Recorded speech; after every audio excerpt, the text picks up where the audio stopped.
good mean we're on, Steve? Yeah. I don't know, man. I'm not used to not being in control, man. I'm used to pushing the buttons and doing this stuff. So if you hadn't already realized, Steve is doing production. I am not. But hello, welcome again to I've got to read a script over here now. Welcome to Band of Badgers. This is the road to Baldur's Gate from Band of Badgers. I'm Dave, your DM for this campaign, and these lucky few people in front of me are your heroes and my players. And quickly to go around the table, Steve, who's playing Lupo, Sarah, who's playing Paul. Hello. Hello. Thank you. Joe, who's playing a name I can't remember. Violent. Violent. There we go. If I put the mouse on the screen, I get his name. And then we have Jeff, who's playing Gildor. Good evening. Hello. Pleasure to join everybody. Hope you're enjoying this or enjoying the series. Please leave comments below. We'd love some constructive feedback. Who are we? If you don't really know us, us as Band of Badgers, we are a tabletop role-playing game club. We have about 50 members, just over 50 members now. Real people in real life, in the really real world, and we have various table games, weekly, fortnightly, monthly. But then once a month, we play at this huge kind of big mansion house where we all kind of get to meet up in person. We order loads of pizzas, loads of junk food, and just kind of play games. On top of that, we have social events, our Christmas, road trips, and of course our barbecues, which are famous in terms of the club. But sadly, if you're watching this, if this is now, if you're watching this recently, or is this 5 years in the future, I have no idea. But this is recorded in lockdown. We're in the UK, 2020. What else is it? June the 12th to be specific. I can't even remember anymore. It's gone 9 p.m. It is a Friday. Finish work. We need to escape. We can't go and play our regular D&D game. That's why we're playing online. So a few people who have helped us to do that. Namely, we've actually had a lot of feedback from supporters and fans, people like you watching this. So please keep the comments coming. We do enjoy it. But also to a few of the companies who have helped us along the way, including, and I'm going to read the list now, is Ed's Gaming Emporium. Who do a UK-based online shop. They do loads of role-playing games and board games, loads of stuff for D&D. Do check them out. There's discounts in the descriptions below. There's also 3D&D, again UK-based. They are 3D printers. So if you have a mini file, say for example Hero Forge, you buy that, you send it to Dan. Dan will print it for a small price and then send it back to you in the post. But rather than doing the US shipping, he's already in the UK, so it saves you a few pennies that way. Of course, we use Dungeon Fog. Dungeon Fog we use to create our maps, battle maps. There's a new way of saying it. There we go. So we've got that going on. We're not going to be using Dungeon Fog today, but we do use them on some of the other channels. We're going to try something new with an extra camera today, and of course, Galforce 9, who provide us with a load of cards, a bit like this. I'll put it on the screen. Hello. For all our encounters and skill cards and magic cards. There's a huge range of them, so do kind of check them out. And finally, of course, Eldritch Foundry, who do one of our giveaways on one of our other channels for Avernus Rising. And did I mention giveaways? Yes, I did! We also have Ed from Ed's Gaming Emporium. There we go. There's the web address, eds-gaming-emporium.com. Also provided us a £10 gift voucher to use on their store. That's real money that we are just throwing away. Okay, it's really easy to do. All you have to do is in the comments below this, when you watch this on YouTube, is put in the word Emporium, and you must spell it correctly. Okay, so it's in the comments below. Put in the word Emporium. In 2 weeks' time, we'll come back and we'll pull a winner. And that's real money. It's real cash. Look. Woo. There we go. Now, if you have a product, like many of our friends do, that you like to showcase on our tables or on our online adventures, if it's something, a whole range of goodies, look, if you like, oh, look, there's the Eldritch Foundry stuff. There you go. If you'd like to kind of showcase some items, do get in touch. You'll find us on Facebook. You'll see if you just rewind the video to start, you'll get all our social links. find us on Facebook, send us a message, get in touch. We'll be happy to support you as long as you support us. Fantastic. And the other thing is we have merchandise. If you like what we do and you want to kind of throw us a little tip, it just means that we can upgrade things from cardboard minis to proper minis, 3D painted, 3D printed and painted. Then that's the kind of stuff that we can use that money towards. It all comes in handy. Plus, for even if it's just ordering pizza for everyone, you've got 50 people. That's a lot of pizza. Now we'll crack on. And by the way, anything you need, there's links and discounts below, and that's 10% discount on a few of the shops I've just mentioned. So do go check them out. So last our intrepid adventurers had a very, very nice few days. They were walking the fields in the sunshine, finding gold bars just lying around the street. They were absolutely loving it. Of course, that wasn't real. We didn't know it was the Matrix. This is Dungeons and Dragons. It's not real. This isn't better than life. And Lupo awoke. His reality was broken as a big troll stuck his nose into his face. Lupo managed to look around. He's still restrained. He notices he's in a cave, and to the side of him, he sees two of his companions. That is Pole and Gildor, all hog-tied up and bound. Violin is nowhere to be seen. And that's where we open today's session. So, Lupo, what would you like to do? Scream. Okay. So the troll looks down at you. And he's like, don't you start screaming at me. Those two did it as well. In fact, that Gildor one, he wet his pants. So, don't you start screaming at me. Okay. Now, okay. If you behave yourself, I won't tie you up as hard. Okay? Well, I'm obviously very weak and not very dangerous, which is why I screamed. So if you promise not to hurt me, dangerous. if you promise not to hurt me, then have you seen you? then I won't scream again. And but why are my friends tied up? What did they do to deserve being tied up? Well, we just found you walking around in that field. I think you've been walking around for days. I'm not sure. For when we started seeing you, we thought they must be high as a kite. But when we started throwing stones and you didn't run away, we were like, we could take advantage of this one. We'll go down and pick them up. So we've had quite a nice picnic, really, past couple of days. Munch. Well, the last thing I remember is finding this wagon full of treasure just outside Baldur's Gate. It was the most amount of gold I've ever seen. It was a mountain of gold. It was just laying there. Yeah, it was just laying there in this wagon at the side of the road. And, down near there, I know where Baldur's Gate is. We stay away from there. Well, it was just outside Baldur's Gate. There it was just waiting for the taking. It was just waiting for us to come along and stumble across it, almost by accident. So where is it then? He starts trying to lift up part of your clothes, and we've already gone through your bags. You've got nothing there. No, well, I went to take it out of the chest, and the next thing I know, there's your ugly mug. There's your face in front of me. Oh, I don't know what's happening there. Then you must have been well stoned. Well, what did you do just before I woke up? Well, nothing. I've been eating dinner.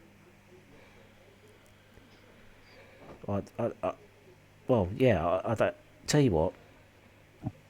If you let us go, you can have the gold. I'm not going to let you go. You think I'm simples? No. Yeah, Bob. You hear this? He thinks we're going to let him go for gold. Well, we've already taken. Well, we've already taken all your valuables, all your picking sticks. Plus, we've eaten most of your horses. I'll let even you that doggy. That doggy was the pudding. Oh, she's awake now. Here we go. Here's trouble. Did you eat my dog? Well, yeah, I think Bob did. Bob, did you eat the? Did you eat it? No. Who did then? Yeah, was the other Bob? Not you, Bob. No, the other Bob. Well, Oh, if you've taken everything Yeah, else Bob did. in, you've taken our weapons and you've eaten our horses. What exactly do you want from us? food. Well, If I didn't make that perfectly clear, we're gonna eat you.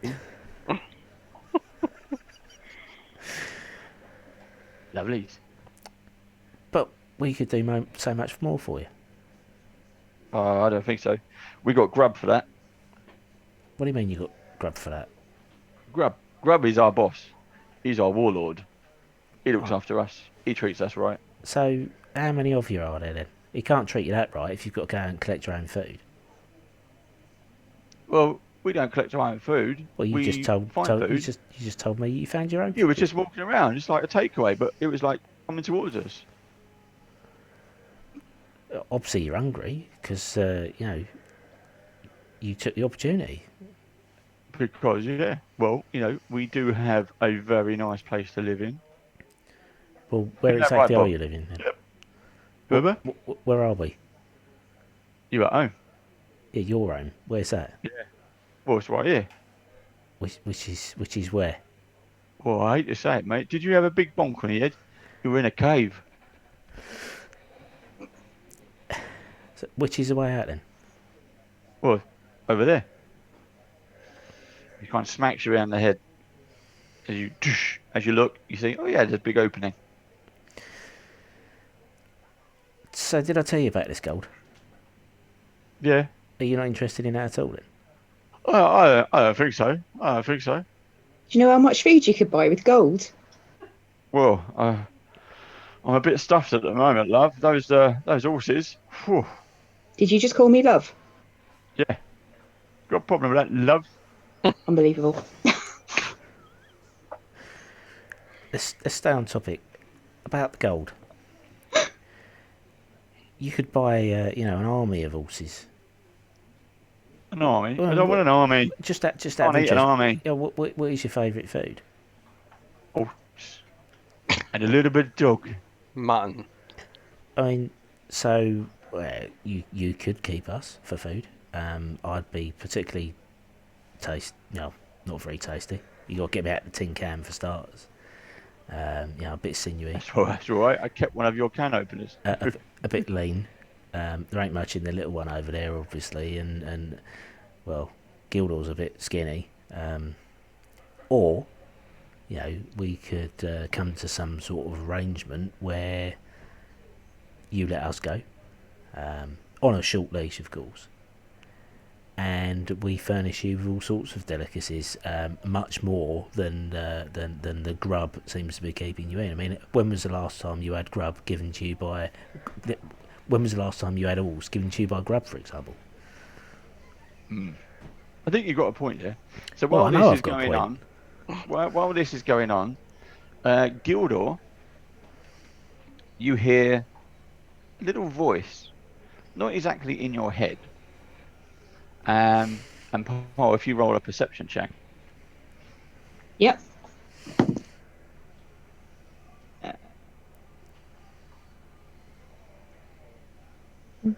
13. 13. You Yep. kind of hear, you're on the same kind of plinth that you've been kind of hog-tied and just kind of pushed into the corner. It's a raised plinth, probably some kind of seat that they use inside the cave. And you can kind of hear whispers coming from Gildor. Gildor, you notice that, well, you realise that it's not a voice inside your head, rather right next to it. Can I see anything out the corner of my eye? You can kind of move around as much as you can. You don't see anything, but what you hear is, "It's all right. It's what? It's me. It's Pipkip. Oh, got, Pip! um, Bloody It's hell. all right. They can't see me. I'm invisible." Right, But- I'll whisper to Pipkip. Pipkip, do you remember when I said you could have the souls of the people that I determined? These trolls, they're the people. Yeah. Can I? Oh, are you yeah. sure? Oh yeah. But I need to do. I've got to do a deal first. But I could. I tell you what. If you make a deal with me now, I can free you. Go on then. What's your proposal? Well, I can make you super strong. For? That way, all you got to do for a day. No, I mean Super strong for a day. In return for what? Well, your soul. Just a little bit. Just a little bit. Just a sample. Just a little bit. Like, there's no free samples. Yeah, I'm just a afraid, little mate. bit. You won't miss it. I It's tell just, you what. How about but- instead, you release my bonds, and when we kill these big ugly things, you can have their souls. I can't. They have to give it freely. That's all. That's why we do the Oh, deal. we might be able to trick them into doing. Ah, okay. Right, okay. Bear with me for a second, Pip. Right. Okay. I say to Lupo, Lupo, got an idea, Lupo. Start winking at him intently. So, as I was saying about these horses, hang on, my compadre over there may have something to add into this whole, you letting us go, us getting you food arrangement. I'll be back in a moment. Wander over to where Gildor is. You can't wander because you're tied to the plinth, but you can look over. I'll look over I then. would say, Lupo, do you remember the little fella we picked up on the road?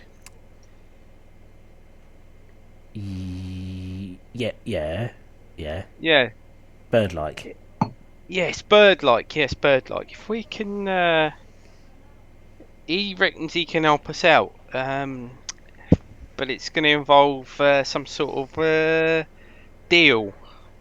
Yeah, that's what I'm trying to make here. Yeah. Oh, how can I put this? Do you remember what you was after? What I was after? No, what he was after. Pip. You remember Pipkin? Yeah, I remember When we first met him, small do you remember what- raven-like, yeah. Yep. Do you remember what he said he was after? No. No. No. No. Oh my soul! I just don't know what you're like, Lupo. I just don't know. I tell you what. Oh my soul. Yeah. Do you remember? Does that jog your memory? I remember him offering us quite a lot of stuff, yeah, and the price being Yeah. somewhat too high for us because we didn't have. Well, he had a didn't funny have the word items to give away, did we? Yeah, no, but he had a funny word for gold. He kept calling it souls. Yeah. Do you remember? And we said, Yeah. "Oh, that's not how you pronounce gold. I think you're dyslexic." And anyway, yeah. So if he'll make a deal with these fellas to let us go if they trade their gold or soul for it. Yeah. So how does that work then? Well, I reckon he could get them all the horses they can ever want to eat. Yeah, well that's exactly all- what I'm trying to do. Yeah. And all So it's if going to they'll- cost if they'll- them, all it's going to cost them is 2 gold or soul, as he calls it. Oh yeah. Oh, That's yeah, all it's going to sorry. cost them. I remember now. He's from down south, isn't he? Where the gold pieces they're called souls. That's right. Yep. That's right. Yeah. Some sort of. And do you know what? Falutin word If they for haven't sun. got any gold, we can tell them where some is because we know, don't we? We do know. Yeah, because it's the map is inside that helmet that I was wearing. Oh yeah, that's right. Yeah. Oh yeah, yes. Yep. But you can only see it if you put it on, can't you? Because it's in the bit just above the eye slots. Yes, it's in that Yeah. secret Oh, flap yeah. that comes down Yeah. when you're wearing the helmet. Yes, yeah. Yeah. So what I think we've got going on here is 2 plans now. So yeah, I reckon we should tell our new friends here about this. I reckon we should. Anyway, how many horses is Pipkin offering? I'll quickly sort of go, Pipkin, how many horses can you get for them to eat if they give you their souls? I can't just magic horses out of thin air. I can imbue you, but I can't just create something. An What do you think invisible I am? imp is telling me he can't do magic. I say, well, I what? Yeah, seem but to be remembering some of the particulars about what Mr. Pipkin was offering us before. So, Mr. Troll, do you have a name? Me? Yeah. You're talking to me now. I was Is just it enjoying Bob? that conversation. You were talking No, about his loads mate's of name's gold and Bob. everything. Yeah. Yeah, this is Bob. Do you And then enjoy it? Bob's down there as well. And I'm Morcor. And then there's Grub. So Grub's in charge, isn't he? Grub's in charge. So We can tell you must be second in command because with a name like that, it commands the room. Oh, yes. It does. And, Yes. That is me. And moreover to that. And not only that, I have my fanny pack. And he kind of steps around Lupo, and you see, and he's basically completely naked. He's completely green skinned, and instead of like a loincloth, he has a little bag. It's got a face on it, and he kind of puts his hands behind his head. He goes, and it kind of flaps. Does it make a slapping sound? Yeah. That's impressive. You should take that idea to the humans and market it. There he is. That should be on There's a tour, picture of shouldn't it? So that's more cool. But he's like, hey. So all the goodies, they go in here. Do you enjoy being? Would you rather be in charge? You know, instead of Grub. I bet Grub gets all the best pieces of yours, don't he? No, he's Grub. Grub is not only is he the boss man, he is he is a warlord. He is a warrior. He's been through it all. He has. And if you see him, yeah, you're not gonna want to mess with him. He's big. He's bigger than me. I'm big. Yeah, but wouldn't you want to? You know, if we had some sort of deal, because our magic bird, Pipkin, he offered us for the small sum of 1 gold each, or souls as he calls them, to make us superhumanly strong, much stronger than Grub would be. You know, so if you did fancy, you know, trying out for being in charge, and this is why we was on the hunt for this gold. This is why we was looking for it, so we could trade with Pipkin to get this powerful strength. And then that way, you know, we could be bosses as well. And then you know, I'm listening. All the horses in the world are yours for the taking. Already, yeah, Bob. Yeah, you. What do you think about this? And he was offering it. He was offering it to all of us. So you know, you two, you could be a shoo-in. All you got to do, you know, make the deal, pay your gold, and then Bob's your uncle. He may even be your uncle. I don't know. Well, no, I don't know. It's a good chance. Is Bob your uncle, Bob? I don't know. Oh, like that, is it? Oh, yeah. And if you don't mind me saying, you definitely look like you should be in charge. He definitely should be in charge. I mean, he's leading the pack there with that thing. What thing? Yeah. A troll of such high intelligence as yourself definitely should be in charge. Yeah, I think so too. Okay, yeah, let's give it a go. Go on then, let's do it. But not just me. You got to get Bob and Bob as well. Bob and Bob sounds good to me. Say to Pipkin, you up for this? Yeah, that's fine. I can do that. Yeah, as long as they agree. Yeah, sign the deal. That's all we got to do. I stay invisible. You put it off. So say to what was his name again? Sorry, what was your name again? Morcor. I can't remember names more than 3 letters. Shame it's not Bob. But well, I say Bob, right. He's got 4 letters apparently. He's Bob with 3 B's. Exactly. Yeah.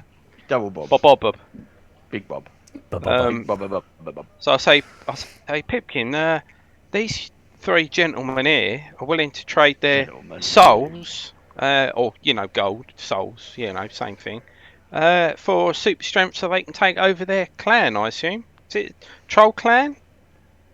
Yeah, well, yeah, there's more of us. Yeah, well, Yeah. because that's what these are. These are the Trollclaw Mountains, or they're Ah. actually hills, but we call them the mountains.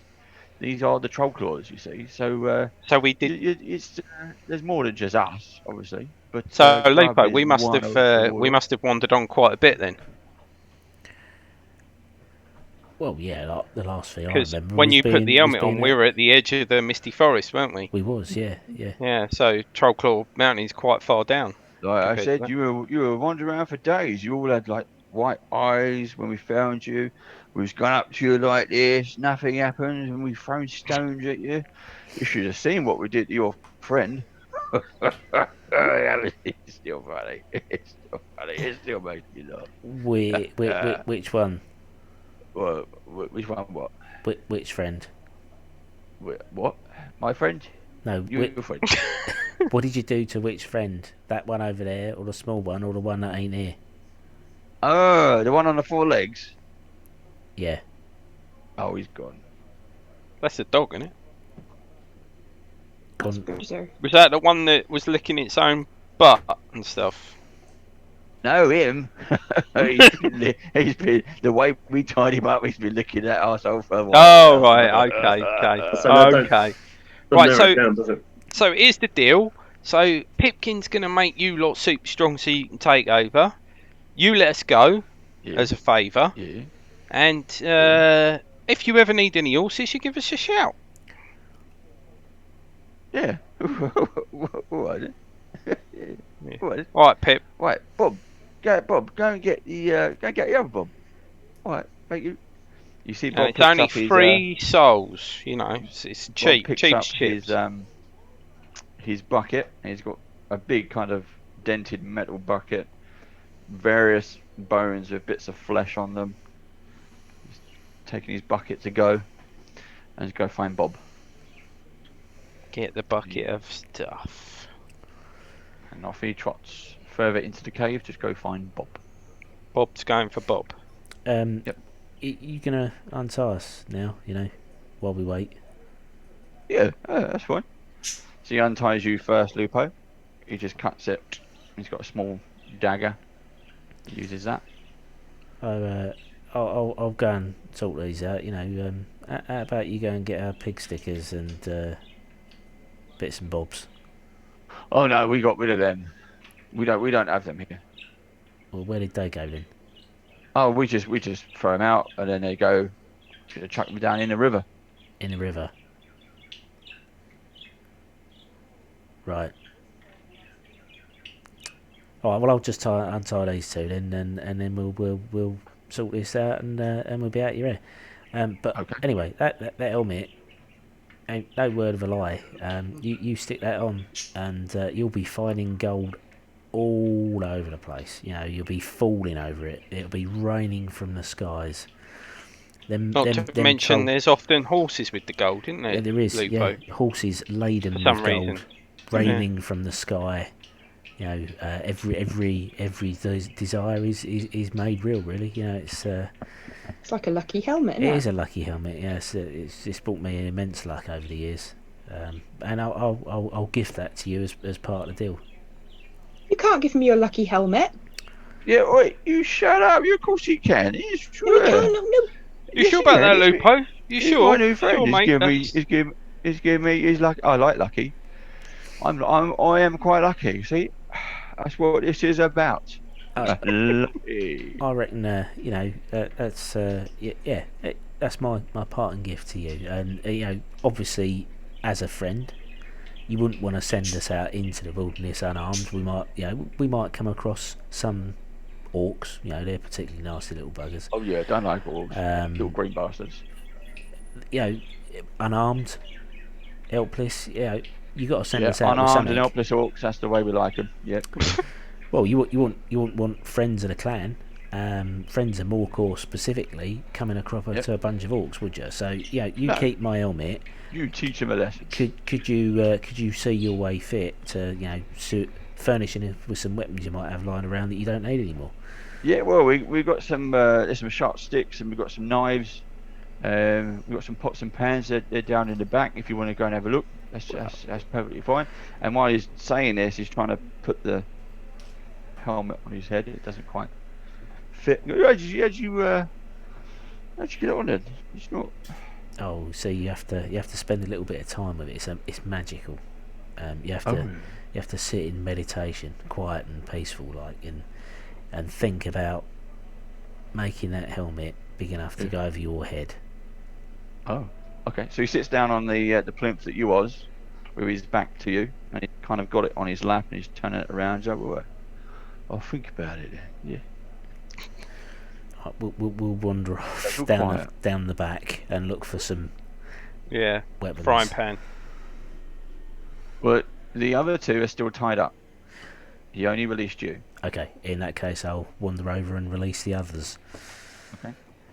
So you just Pip appears, bing, just reveals himself, and he tries to help you untie the knots. You get pulled free first, and then Gildor. Okay. And then Pip Cheers, Lupo. Cheers, Pipkin. I'll wander down the back and try and find a weapon of some sort. Okay. So the tunnel goes further into basically into darkness. So can anyone see in the dark? Nope. I can. I've got dark vision. Aha. Even though I'm a human. Aha. Because I am now dark vision, actually. a Gloomstalker. But I can create dancing lights. Yeah, that would work. I could do that. Yep. I'll just send a little light up to go with us as we walk down. Okay, There, so you so got a we can little see bit where of we're light. going. Gildor, I assume, is taking point, so you can see Yeah, I'll into take point. the gloom. And the small amount of light helps you at least with your footing, so you don't trip on anything. You go further and deeper down, the floor starts to slope a little bit, and you come into a rather large chamber. As you come around the corner, which is lit. There's a big, giant cauldron in the middle of it, big boiling pot, quite huge. There's a nice big fire underneath it, and you can see the water is not yet bubbling, but it will get there fairly quickly. And inside you see Violin. He's gagged, and he's kind of bobbing out. He sees you come into the room. He's bobbing up. Quickly go over and take his gag off and try and get him out of the pot. Get you out of here, Violin. I don't know why they'd want to eat you. I don't suppose you taste very nice, but probably eyed up and saw which one probably tasted the best. yeah. I heard you had worms in your tubes. It's all speculation and rumours. Let's get him out of the pot.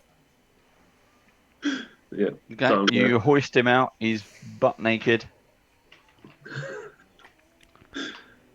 Put that away. It's true what they say about druids.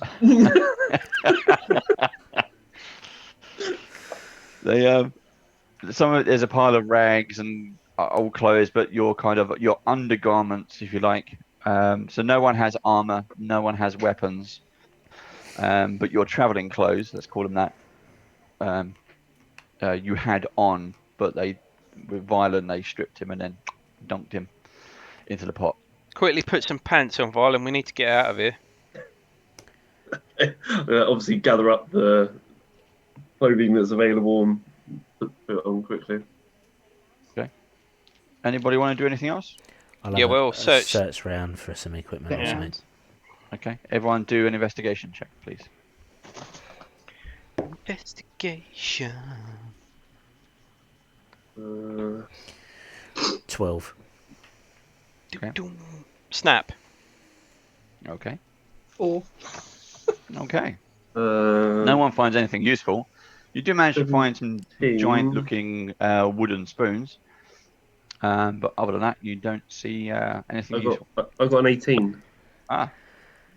You do, but you're busy putting your pants on.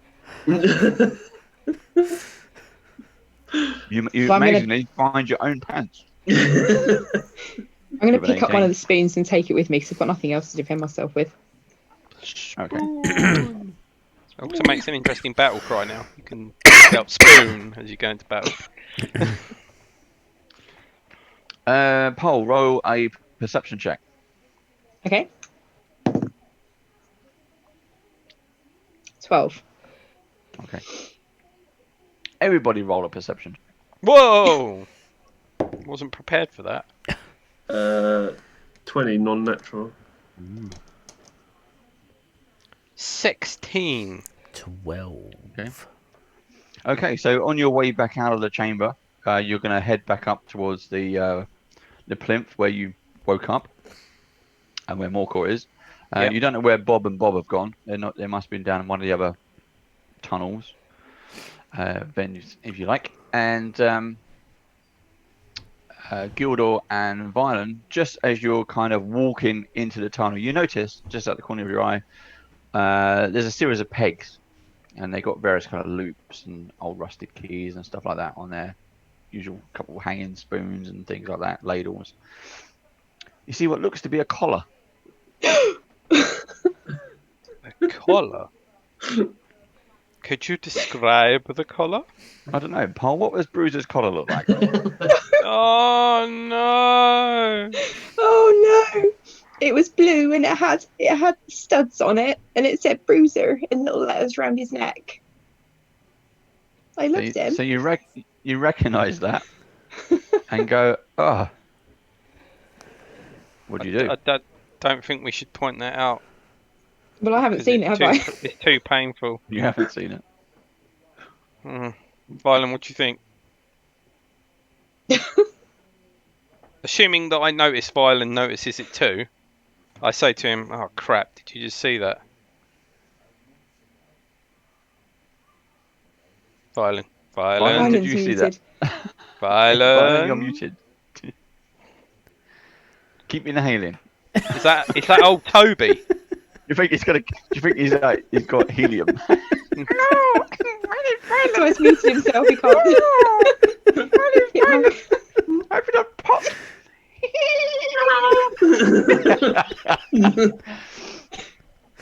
My vape makes a lot of noise. I thought you didn't want to hear that. I don't know if we should point out that. Sorry, I didn't realise he was actually talking to me. I thought he was talking to Violent. Lupo. Yeah, I know. My Violent. apologies. I totally forgot my character's name. No, I agree that I don't think we should. Yeah. Okay. Yeah. Let's carry on. There was nothing interesting on the hooks, was there? I mean, apart from that. No, you had some ladles and spoons. Yeah, yeah. And like that. Carry on. We could take it without Paul realising, so we could give it to her at a later point in time. If you want to, you both spot it. What do you do? Can I pocket it? If you want to. Yeah. Have you got any pockets?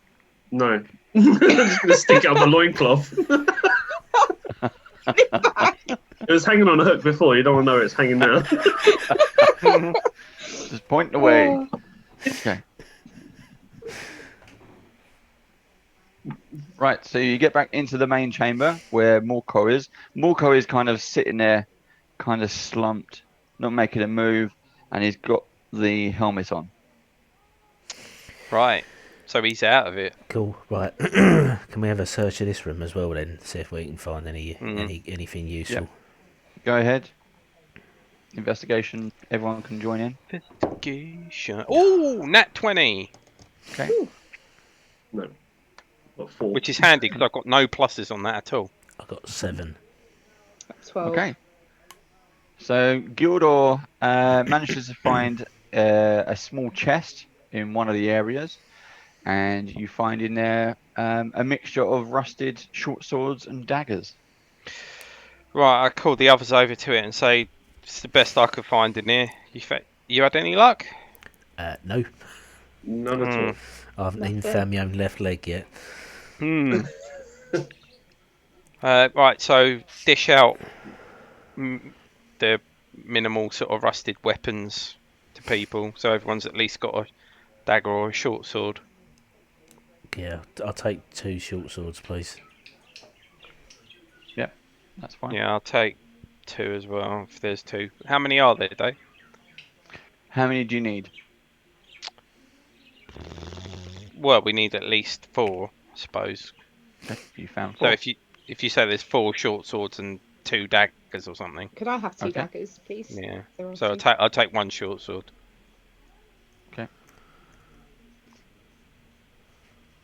Can I take 2 daggers? Or Yep. as a short 2 sword. daggers, yes. Short sword for Violen, and Lupo has 2 short swords. Yes, please. Okay. There you go. What do you wish to do now? Right, do we wait for the other 2 monkeys to come back, or do we just leave? I'm thinking, do we know where this river is that they were talking about, that they dumped stuff in? Because anything heavy will, may not have gone down the river. Yeah, I'm sure It might be findable.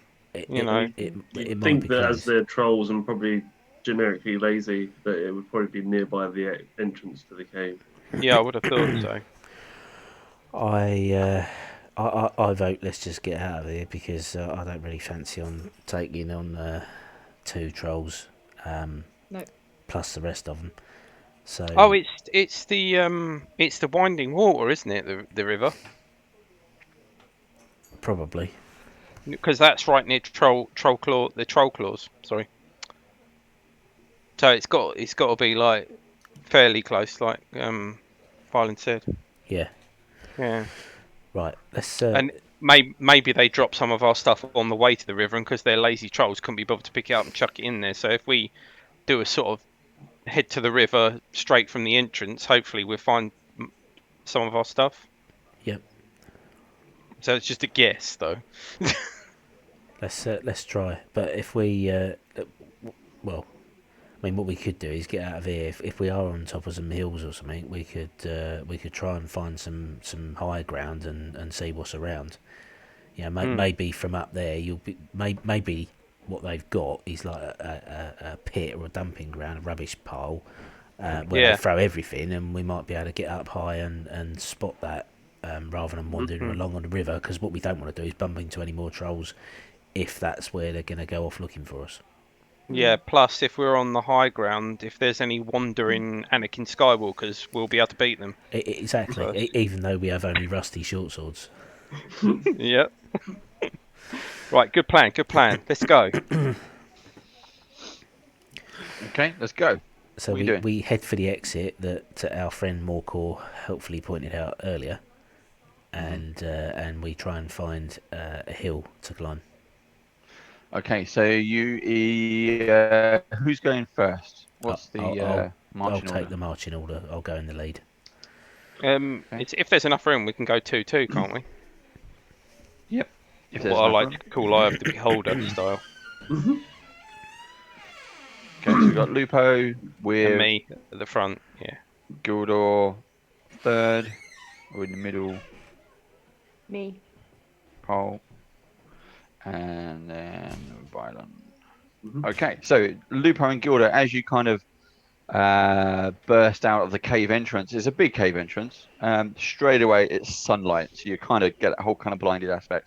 You're kind of blinking around, and you both notice what appears to be walking up a slope, probably about 60 foot away, is Bob with his takeaway bucket, munching on a bit of some kind of bone leg, eating away, and he kind of sees you. He goes, "Hey, hey," and he starts to kind of like, "Hi," doing, I don't know what he's doing, and then you kind of blinking around, and then you see on your left the pathway that you're on.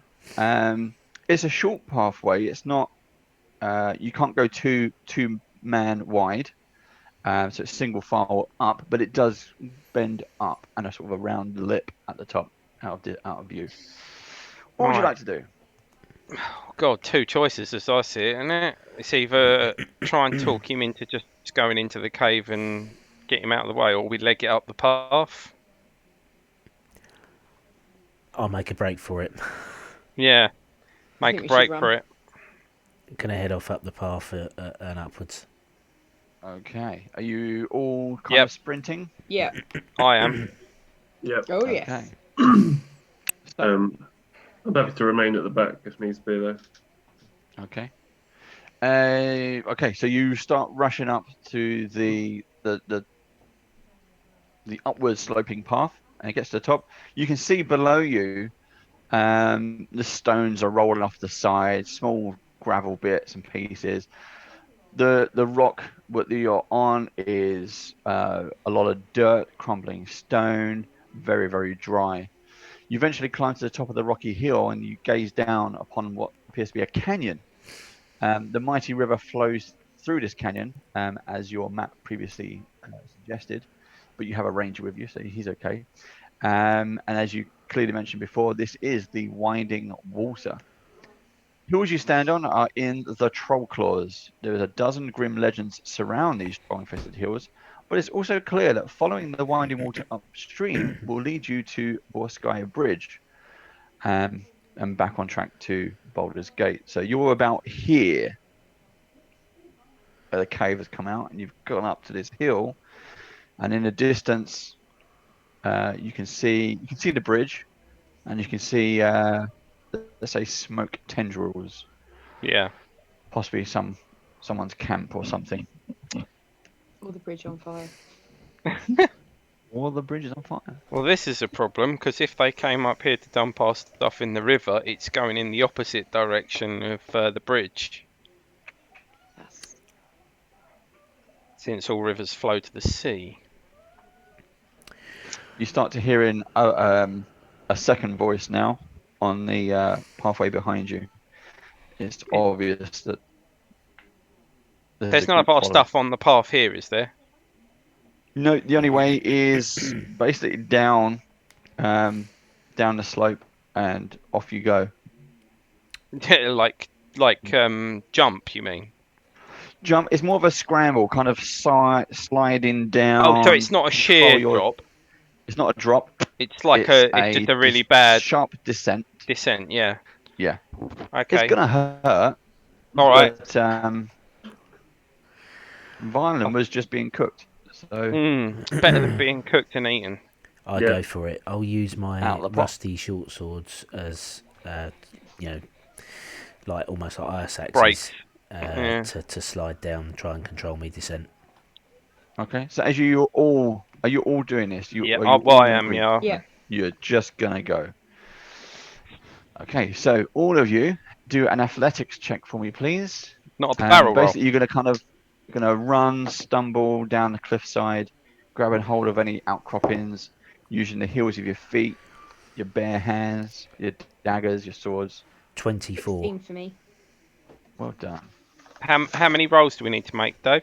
Just do the one for now. Oh, 18 So- total. Passed. 16. Passed.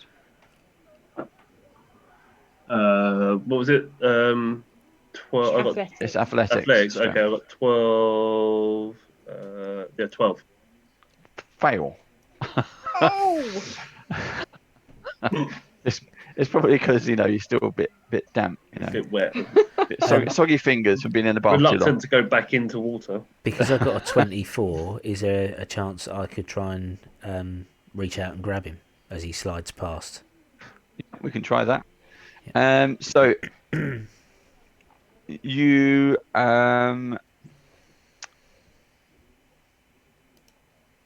how should we do this? Okay, so violent roll 3d6.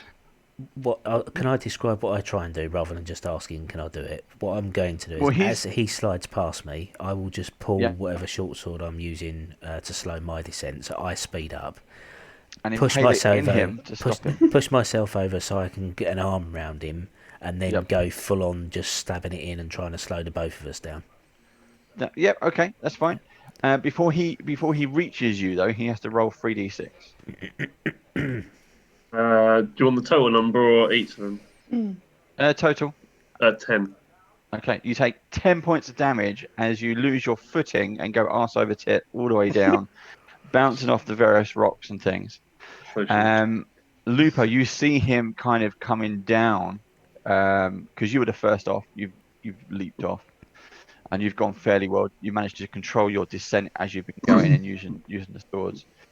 You have to do a strength check to hold on to him as he passes you by. Okay. If not, you're both going. That's so any proficiency to that? Is it athletics or just a straight strength check? It's straightforward strength check. Okay, that's a 20. Okay, so as he comes past, you manage to grab hold of him. By the time you do, you realise you wrapped your arm around his lower leg, so you've got his ankle and his lower leg under his knee. Boom, but violent sort of comes to a sudden halt. With the whole jolt, your hand holding onto the sword that's embedded holds itself. Okay. You see Pole and Gildor continue to kind of slide, hop, skip, slide, all the way to the bottom. It's about 90 foot. So they did quite well. All right. But now you're stuck midway.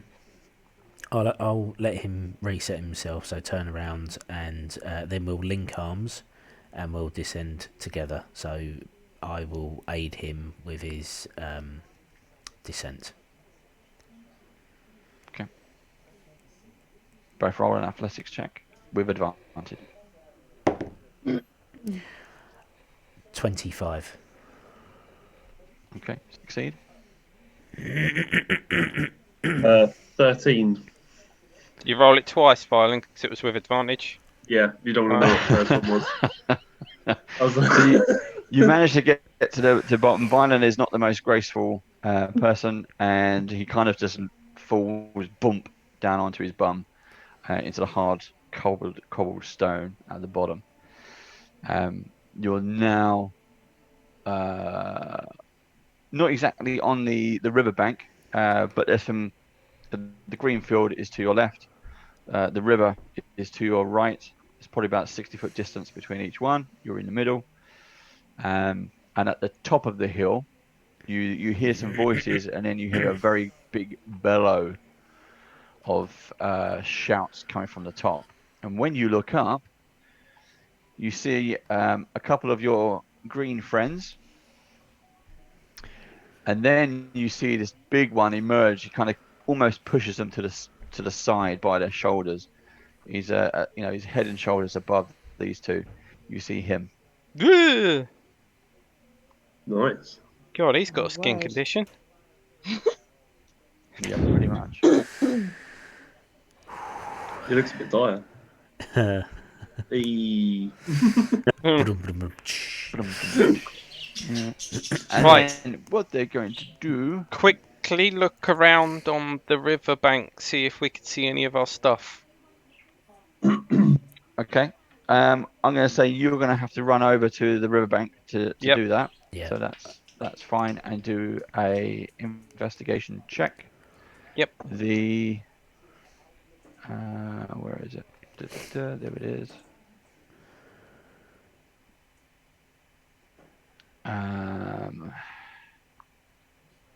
17 total for investigation. Okay. So you're not there, but everyone else. Where's my dice? I don't have my dice. Everyone else. I am attacking. You see the trolls on top just grab these big boulders and they throw them down at you. I'm going to roll to hit. How far away are they? They're 90 foot away. Okay. So 100 foot, 90 foot. Are we doing initiative then? No, they're just going to. They're not going to come down after you. They're just going to throw something at you. So this is to hit. This is to Lupo. I rolled a 14. Remember, you're yeah. not wearing any armor. Yeah, that's a hit. Okay. Pole. I got a 16. That's going to hit you. Oh yes. And Violin. I got a 19. So that's going to hit you too. Okay. I think Sorry, it should be disadvantage what to did hit me you- because I'm smaller.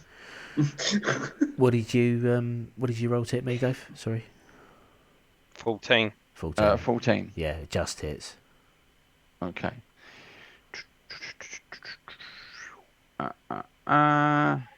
Where's my calculator? There it is.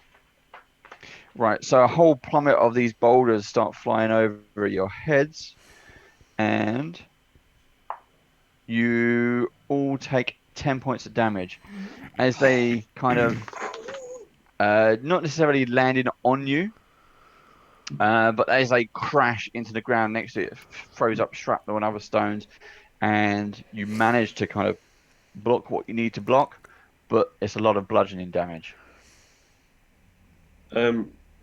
Am I able to change into a shape, like change form? Yeah. Like afterwards. Yeah. If I can change into saber-toothed tiger, please. Okay. I'm on 1 hit point. So. Okay, that's fine. If you want to make sure you got your stats available. Yep, I've got them in front of me. Okay, I'm just going to back off towards the river and try and move out of range as quickly as possible. They still I'll start throwing pull Polly stones, along but with me. they Is there can't reach anything- that far. Is there anything nearby that I can hide behind? I want to cast a spell at them, but I'd like to be hiding. There's nothing in the immediate vicinity. There's no trees and things. They've got the long In that grass on the left or the river. Yeah. Can I hide behind Lupo or Gildor then, whoever's closest to me? Yep. Gildor is probably the closest. I thought I was no, Hide sorry. furthest away. Lupo is the closest. Gildor is by the river. Yeah. That's fine. I'll get behind Lupo.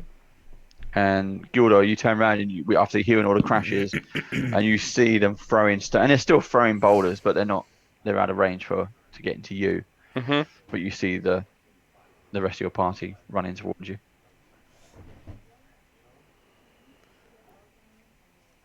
Okay, we get to the river, and you're searching Gildor, aren't you? Mhm. So has Gildor found anything? What did you roll, Jeff? 17 total. Gildor? No, you don't manage to find it in the immediate vicinity of the river. You don't manage to find any of your items. There's no items to be found. I think we just need to get to civilization. Yeah, get out of here. Yeah, I think it's the only option. You hear How many more. of them are there? You've seen 3, and then the fourth or the first one you left behind. Can I see, as I've sort of become a tiger now, whether I can perceive any sort of scent traces that have come by the actual river of trolls and stuff? The scent around here is thick with troll, Okay. which would suggest many rather than few. Okay. You see Grub at the top of the cliff kind of area. He's sort of barking out orders to the others, and they start running off and doing things. Are they all throwing and boulders at us, or is it just a dire troll? They were all throwing, All of them. but they've stopped now because they can't hit you. But now they've turned around and they're quickly marching off into a different area. So They might they're be gonna trying try to get down here. They're going to find their safe way down. I think we just leave. Even Yeah. maybe get in the water and allow Can we the swim? Oh no, because the current's going the wrong way. No, we don't want to get in the water because it'll be taking us Yeah, further into the We'll be control going course. towards sea. I can change the current of the water, but not very far. Not for a large area. Let's Yeah, let's 5 just foot cube. No. let's just find the easiest ground to travel on and just move as quickly as possible. Yep. Could you carry pole, Phylan? Yeah, what size am I? I'm assuming so, because she's small, isn't she? Yeah, she was riding a Mhm. dog. I'm a large beast, so yeah, I can jump on my back. Yep. Right. Onto my fur. Right, we do Yeah. that. So probably the riverbank isn't the easiest ground to travel on. If it's muddy and uneven, we'll go a bit up into the grassland or the flat plain and just head off towards the bridge. Mhm. There were signs of life in that direction anyway from the smoke. Okay. So you're going to move as quick as you can towards that area. Yeah. Okay. Yep.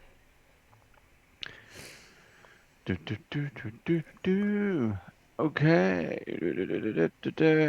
It takes you about half an hour of or probably longer, maybe about an hour of solid running as much as you can to kind of get there. You keep checking behind you. You're drenched in sweat by the time you get there. But it's a mixture of running through the long grass, the tall grass, and an open pathway along the bank. It kind of cuts into one another every now and then. So you're running through until you see Gildor. You notice through the high grass there appears to be something tracking you through the movement, and it's moving pretty fast. Can I tell what it is? No.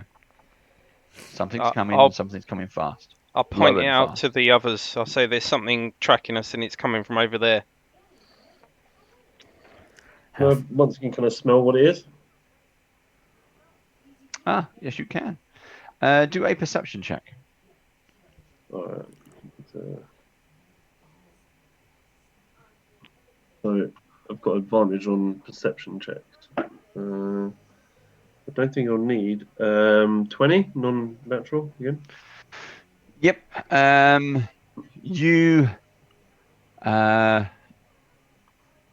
You get a very strong scent off the wind of what is coming towards you, and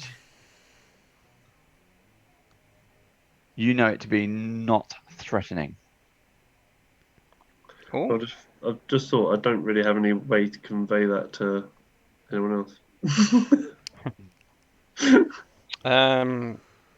Yeah, I guess.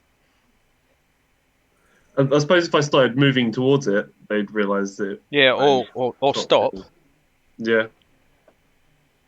Stop and just sit down. Mm. Just slide off. 'Cause- Alright, Yeah. Wag your tail. Yeah, stop wagging my tail. Yeah. So obviously we'll see Violin stop and I'll stop as well, but I'll be ready just in case whatever it is aggressive, because I don't know if it's not. Get my spoon out. I'll step in front of the others and ready my 2 short swords. Okay. And while you're all kind of posing, getting ready, out from the tall grass bursts your doggy. It's Bruiser. Yay! It's Bruiser! Bruiser! He's jumping all around you. His Bruiser's tail's back! wagging. He's licking your face. You can see he's Oh got a my bit of god, a just cut throw my down his arms neck. around him and give him a big hug. Make him lick He's me got all a- over. He's got a big cut. He starts bounding all over you, pushes you onto the floor, and he's jumping all over you. It's the first bit of good news we've had for a while. That's not a tear in my eye, it's a bit of dust. Oh, it's so good to see him back again. They said he'd eaten him. There is a nasty kind of mark down his cut down his neck, which probably would have cut the collar or something. But yeah, he got away. I wonder So- if he. Do you think? Does Paul, he do know you where the think? horses are? Yeah. Well, assuming they're not all thought eaten, and also, do you think he could maybe track down our stuff? Oh, he could. He's generally quite good at sniffing things out. So, Assuming it isn't yeah. miles away. Yeah. Is Assuming it isn't miles away. Is he part retriever? Great grandparents probably. Oh yeah, Right. I have no real expectation that he can understand me, but I'll say to him, "Go on, Bruiser boy, have you seen our things? Have you seen my wooden statue anywhere? Do you know where it is? Good boy, go." I didn't realise he was Sound Mr. like Bean. Scooby Doo. Yeah, I don't know. Will you go and find them? So you continue on for a little bit, but good to have your dog back. The full party is here again. You see Boareskyr Bridge peaks over the horizon. The first thing you see are the 2 statues that stand at either end of the bridge. Godlike, I've got a picture for you. 2 godlike statues. Of petrified trolls. Yeah. Yeah. Okay. There's a nice little picture for you. Two godlike warriors staring at each other down, prepared to kill.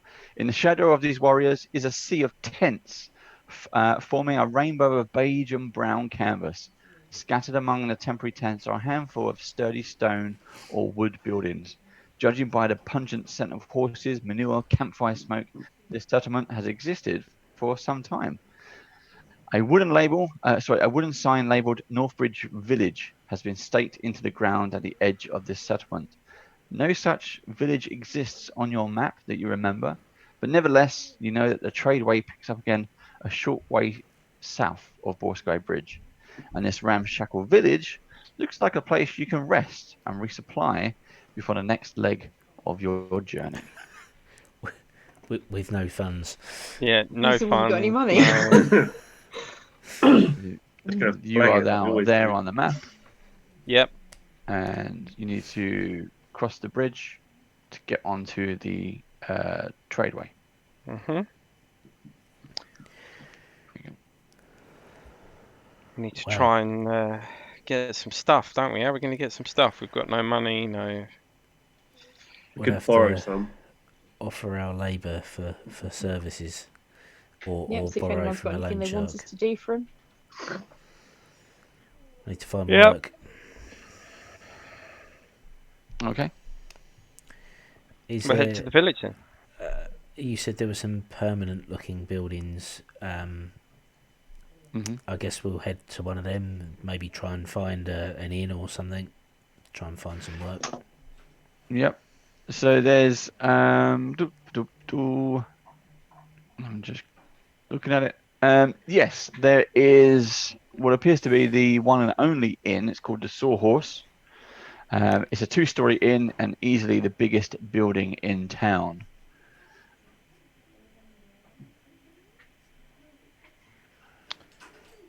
Unless we can find some sort of like kind person who'll take pity on us. Hmm. I've just thought as well, I'm not really in the clothes to be walking into an inn. Have you changed back now, Violen? I'd assume that over an hour's passed, Oh right, yeah, yeah. so I think I've probably reverted back. Yeah. So to get to the inn, you've passed several shops, and various merchants, but you notice there are places for potions, scrolls, weapons, armor, various supplies. So it looks like this place is pretty kitted out. What would you like to do? And there's the inn as well. So you have a place to sleep if you can afford it. Okay. Don't have anything, do we? No. Nah. Other than our travelling clothes and some rusty blades. Yeah. I've got a vintage troll wooden spoon. I don't know if anybody would want to buy that. Yeah. Giant troll wooden spoon. I think we head straight for the inn and try and beg some kindness for the innkeeper for the evening. Try and find some work and try and scrabble enough money together to resupply for the rest of our journey. Hmm. An obstruction, not an end. I've got, because I put myself down as a guild merchant or artisan. It says that I can find fellow guild members in local towns who will provide us with lodging and food if necessary. Mm-hmm. So What was your trade? I was going to be a farrier, what was I saying? A person that puts Oh, deals shoes with on horses. horses. Yeah. Lots of horses here. Yep. So could we go and speak to like a stable hand or something like that that might be able to point us in the right Stable direction? master. Yeah. Yep. That's fine. Yes, you. We won't role play that because we want to keep the time down. But yes, Sure, so yeah. you managed to find the stable master. He says, okay, show me what you got. You show him. He's pretty impressed. Well done. And he says, okay, if you do a solid day's work, we'll give you some. I'll pay you. Cool. Okay. Violin is busy doing that for the majority of the day, and he's going to make some money out of it. Okay, what I would like to do then is call upon my gladiatorial background and try and find some entertainment somewhere, some combat-based entertainment that I could take part in, whether there's some prize fights going on or arm wrestling matches, shows of strength, that sort of thing, and try and do the same. Try and take part in order to win a purse of coin. Okay. So you'll spend a little while walking around to see what you find. We'll come back to you, Paul. I am a very persuasive person, so I would like to go and maybe see if anybody's got some sort of job where I can sell to people, or maybe even just go and work in the tavern, see if they've got any jobs going for the day. You go in the tavern. So the tavern is the Sawhorse Inn. Mm-hmm. The owner is a female brass dragonborn, and Okay. her name is Judra Korvelexin. Don't ask me to spell it. I'm reading it. I can't spell it. She boasts that she single-handedly built this tavern in just 10 days. Wow, that's impressive. So she hears your story and says, "Okay, for you and your friends, if you stay here all day, you work off your coins now. You earn your coins. Do a bit of waiting, cleaning, cooking. You can stay. Depending on how good a job you do, we'll let you stay as well." Well, I can do that. I'm not sure how many friends came in with me actually. Me. Islands elsewhere, Gildor. elsewhere, just Gildor. And your doggy. Gildor, you good with that? Yep. I'm quite happy to do a good, honest day's graft for a few pennies. I'll Good. find We've got a plenty of mop dishes and that need pass it to him. Yeah. Okay. So during the course of the day, you manage to all make some coin. It's not much. It's kind of 5 gold pieces each, but you manage to make honest money. The people who you work with during the day kind of take some pity on you, and they feed you and they reclothe you. Still no weapons and armor, but you get bits and pieces out of it that you need. And you all meet up again at the Sawhorse Inn. However, during the day, Lupo, while trying to impress people with his combatmanship or his competitive nature, in the center of the village, or this makeshift village, if you like, striking up various conversations is a bunch of knights, about 5 knights, who have just kind of been chatting, and Lupo manages to strike a conversation with one of them, an old dwarf named Rudolph. Rudolph, there you go. Rudolph Lockheed. Rudolph Lockheed. And they are all knights from the local Fort Tamal.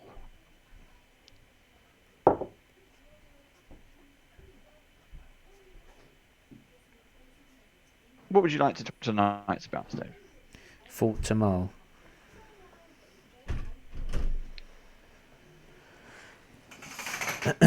Good day. We just have had a rather unsettling experience with some trolls. We were taken prisoner. We lost all of our equipment. We lost all of our horses. We're on the road to Baldur's Gate. And we find ourselves in reduced circumstances. You can see I'm wearing the clothes on my back and have recovered 2 rusty short swords. I'm looking for work. I'm willing to do whatever's needed. I am a prize fighter by trade.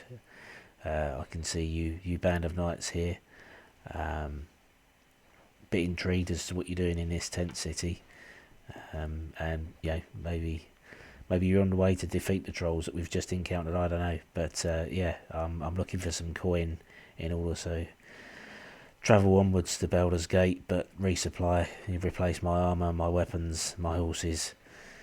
What do you know of this town? Why is it here? Bit weird being a tent city in the middle of a bridge. Aye, laddie, you got a tall tale to tell. I got a few of the tales to tell myself, you know. I went completely Irish then. I went well off. Going Irish pirate. He mentions no, not looking for a fight with any trolls. It's the Yun T down from Najaran. They're the local meat at the moment. We found we killed a few just south of the bridge a few days ago. Those are the ones which are going to cause you some trouble. South of here, between here and Baldur's Gate. Yep, they've always been on just on the edge of the borders of Eltergard and Baldur's Gate, the land outside of Baldur's Gate. There's always been trouble, but it must be the weather. Something's been driving them out. So what are Yunti exactly then? Some sort of raiders or pirates or something? Yeah, you've never seen a Yunti? No, I've always lived in Waterdeep. Okay. Oh well, you've been lived a sheltered life then. Is a Yunti is a kind of mixed race, and I don't mean that in a nice way. I mean they're kind of half person and half snake. They're always trying to take over various lands, and they say that the Eldergard has transgressed on their lands, and so they're always attacking the Elderguardian people. But they're strange. Some of them instead of a human head, they have a snake's head. Some of them, instead of having arms and hands, they have like snake-like tentacles. And some of them are not humanoid at all. They have no legs. Their whole lower body is that of a giant snake. So we've heard loads of various rumors and things. And have you heard of the? Were you part of the delegation of going to Elturel? No, we were just travelling from Waterdeep to Baldur's Gate for our own personal reasons. I've got some relations in Baldur's Gate that I'm trying to meet up and see. It's a long journey from Waterdeep, and well, encountering a bunch of trolls and having all your equipment nicked is a bit of an obstruction. I'm trying to get to Baldur's Gate pretty quick, if I'm being honest. So I could do with making some quick coin and getting there as soon as possible. Any chance you're heading that way? We're not. I'm stationed here at Fort Tamal. It's just see that it looks like a tower, but just over the river, south of the river, you'll see a tower. We're not there at the moment, but we came over here quite frequently. There's lots of new travelers here. Some of the merchants won't travel further north than this. They won't go up to Waterdeep because of the trolls and the problems with the misty woods. As I guess you probably encountered them yourself, laddie. We did pass through the Misty Woods, yeah. That might have been where we all went wrong, really, but that's a story for a different day. But I tell you what, me being a knight of the realm, we can't see you kind of do that way. You look like you've been through the wars, so we'll take some pity on you. You come back to us, we'll give you some swords, some armor. We'll see what you need. We'll make sure you're okay. At least try and put you straight. Okay. That's much appreciated, and maybe we can help you out in return. You know, we've seen our fair share of the battles. If we come across any of these snake people, you can give a gold-plated guarantee from myself that we'll take care of some of them for you. Okay, that's good enough. And he pats you on the back. Okay, I'll. And then you meet the rest in the inn. Yeah. So it sounds like further south is more dangerous than what we've already been through. To be honest, there's some sort of Yon T. These knights were telling me about these snake people. They're on a raiding mission, and they've been causing some trouble. But good news, we can get some supplies off of the knights at Fort to Mould. That's the tower down the other end of the bridge. So if we head down that way, we can restock on armour and arms at least, and then we just have to sort ourselves out with some horses and travelling equipment. Good stuff. But he asked me if I was part of a delegation from some place called Elturel. I've not heard of it. I've never travelled outside of Waterdeep. Have you heard of Elturel, Gildor? You're the more travelled of all of us, and maybe you, Violin. What have you heard? Doesn't ring a bell. No, like yourself, I've not left Waterdeep myself. So I've travelled the roads, but I haven't been everywhere, so it could be somewhere off the roads.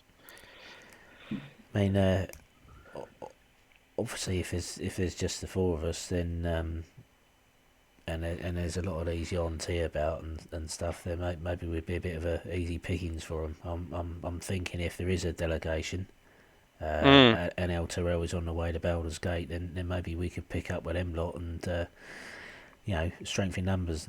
Sounds like a good idea. Maybe hire on as guards and make some of our money back as well. Yeah. Sounds like a plan. Should we split up and put our ears to the ground and see if we can find any of them in here? If you've got a job in this bar, Polwyn, then maybe you'll be able to find out. See what I can find out. Yeah, definitely. Okay. So how do you want to do it? You're off duty at the moment. Okay. So or on a break. On a break. Okay, so if I'm on a break, am I allowed to have something to drink and sit in the bar, maybe chat to the people that I've been seeing coming in? That's fine. Coming in through the day. So if you do a perception check for me, please. Sure thing. Oh God. Honestly, 7. Okay. During the day, you've heard various kind of rumors and bits and pieces of conversations, and now you're kind of trying to hone in on where those conversations were, pick up if anyone else has kind of been talking about things. One of the ones that kind of strikes home, what seems familiar, but you're not quite sure why. Someone is talking about a knight errant that was sent north. His name was Damien Arder, but no one hasn't heard from him since. Fabius Krieg, the High Overseer of Elturel, has apparently gone missing. And another thing you hear is a group of what appears to be mercenaries, led by Aldor Ravengard, who is part of the Iron Fist, or Grand Duke of the Iron Fist in Baldur's Gate, has taken a few good men and women to a delegation in Elturel. They passed by here a few days ago. Various cultists have been seen near, or a little bit further south from here, and that's all you seem to pick up. Thank goodness I didn't roll nat 20. Yeah. Okay, so I'm not sure where the rest of my group are, but I'm in the kitchen cleaning dishes. Okay. So I'll go and let Gildor know what I know. I'll say to him. That first thing you just told me sounds like that nutty knight that we bumped into in the. Damien Arder. I'm sure. I don't know why he's got it in for me, but yeah, I think that's what his name was, wasn't it? Yeah, something like that. But it just sounds familiar. So it sounds like a familiar story. Yeah, and there was something about cultists have been seen around, so I don't know whether it's got something to do with that. Maybe he was looking for them. I don't know. Maybe. He was, wasn't he? He was looking for cultists. Oh yeah, that's what he was ranting about, wasn't it? Yeah, he was. If I recall correctly. It Yeah. was. I And then wonder there's if. that Fabius Creed has gone missing as well. I just wonder if anyone's interested in knowing what happened to the knight that went nutty. Well, I'd quite like to know why he went for me. Because But who was? didn't make it Do out we of that know one. who he was from? Did you pick up where he came from? Who would be interested in knowing about his what his demise was and stuff? I don't know. Do I remember? I don't know. Nope. I don't think Nope. anybody's told me. Nope. No, Nope. he wasn't one of the guards type people, was he, from the tower? No. Not as far as I remember. Well, it was knights that I ran into, so they might be of the same order. Did they have any like armor markings or anything that would discern them for being from the same place? Or Well, I was too busy avoiding the fires and ducking blows when we was fighting Darius to pay much attention to his armour, and unfortunately we ain't got it anymore to check because I've been wearing it the last few weeks, but yeah, I don't really pay much attention to what was on it, if I'm being honest. yeah. Mm. So I'll recount the rest of what I found. So do you think the Raven Guard delegation are still here, or they only passed through here on the way to El Terrell? I mean, is El Terrell further north of here or south? Can we have a look at the map? Yeah, was it on the map? Where's the map? I don't know whether I would have been told that, you see.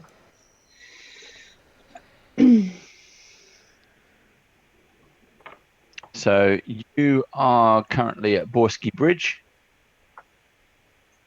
and El Terrell is down here. Oh, I see. Oh yeah. Yeah, it's off the beaten path. That's why. So if we could hook up with them somehow, we'd get as far as El Terrell, and then we can follow that road to Baldur's Gate. That looks like an easy path, doesn't it? You mean the river? The river, yeah, that's I what was I going meant. to say that. I mean, I got to admit, I had to double take there because I thought that is a road. No, it's a river. I mean, the red line there is the tradeway. So whether we could find Follow a that. group of traders that might want some protection, that we could hitch a ride with, that might give us some coin as well. Yeah. To get to El Thorel. It's a good idea. Yep. Maybe we ask around the merchants that are camped out on the bridge. Yeah, if any of them are going that way and need a armed guard. Assuming we can get some arms off the guard guys you met. Yeah, well, they said they'd give us some swords and armour and stuff if we reported to the tower. So why don't we head off there when you two knock off and see what's what? Yeah. I'll spend any spare time practicing a really fierce face. Can I also try and persuade our the stable master if he could, we could acquire some horses. He explained to you he'd love to trust you that much, but if your last horses were eaten, no, he probably won't. Looks like So we're riding on any. he'll certainly make you a nice packed lunch. Yeah. Cheese and pickle, please. So, are you resting the night or going straight back to the knights? Let's go to the knights first, I think. Do you want to do that in the evening and then get some rest? Yeah. Okay.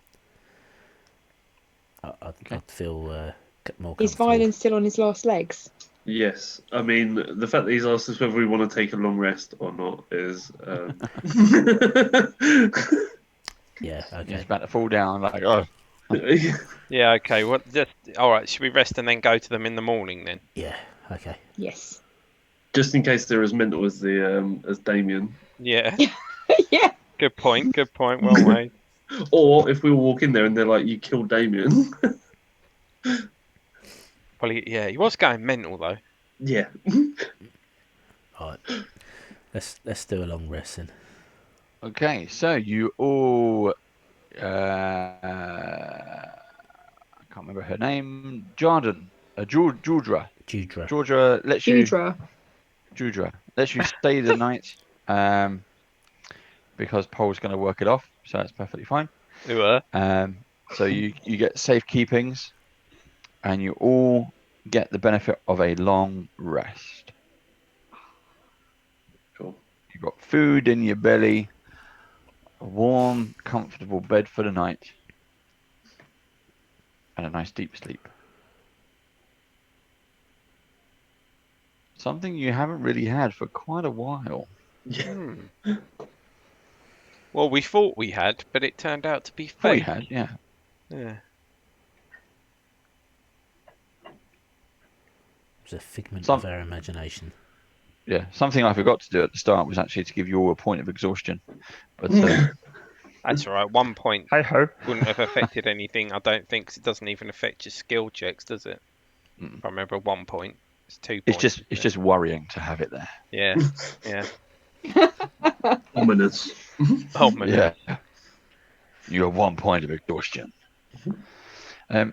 Okay, the morning comes around. Georgia even takes pity on you and makes you ham and eggs. Yay.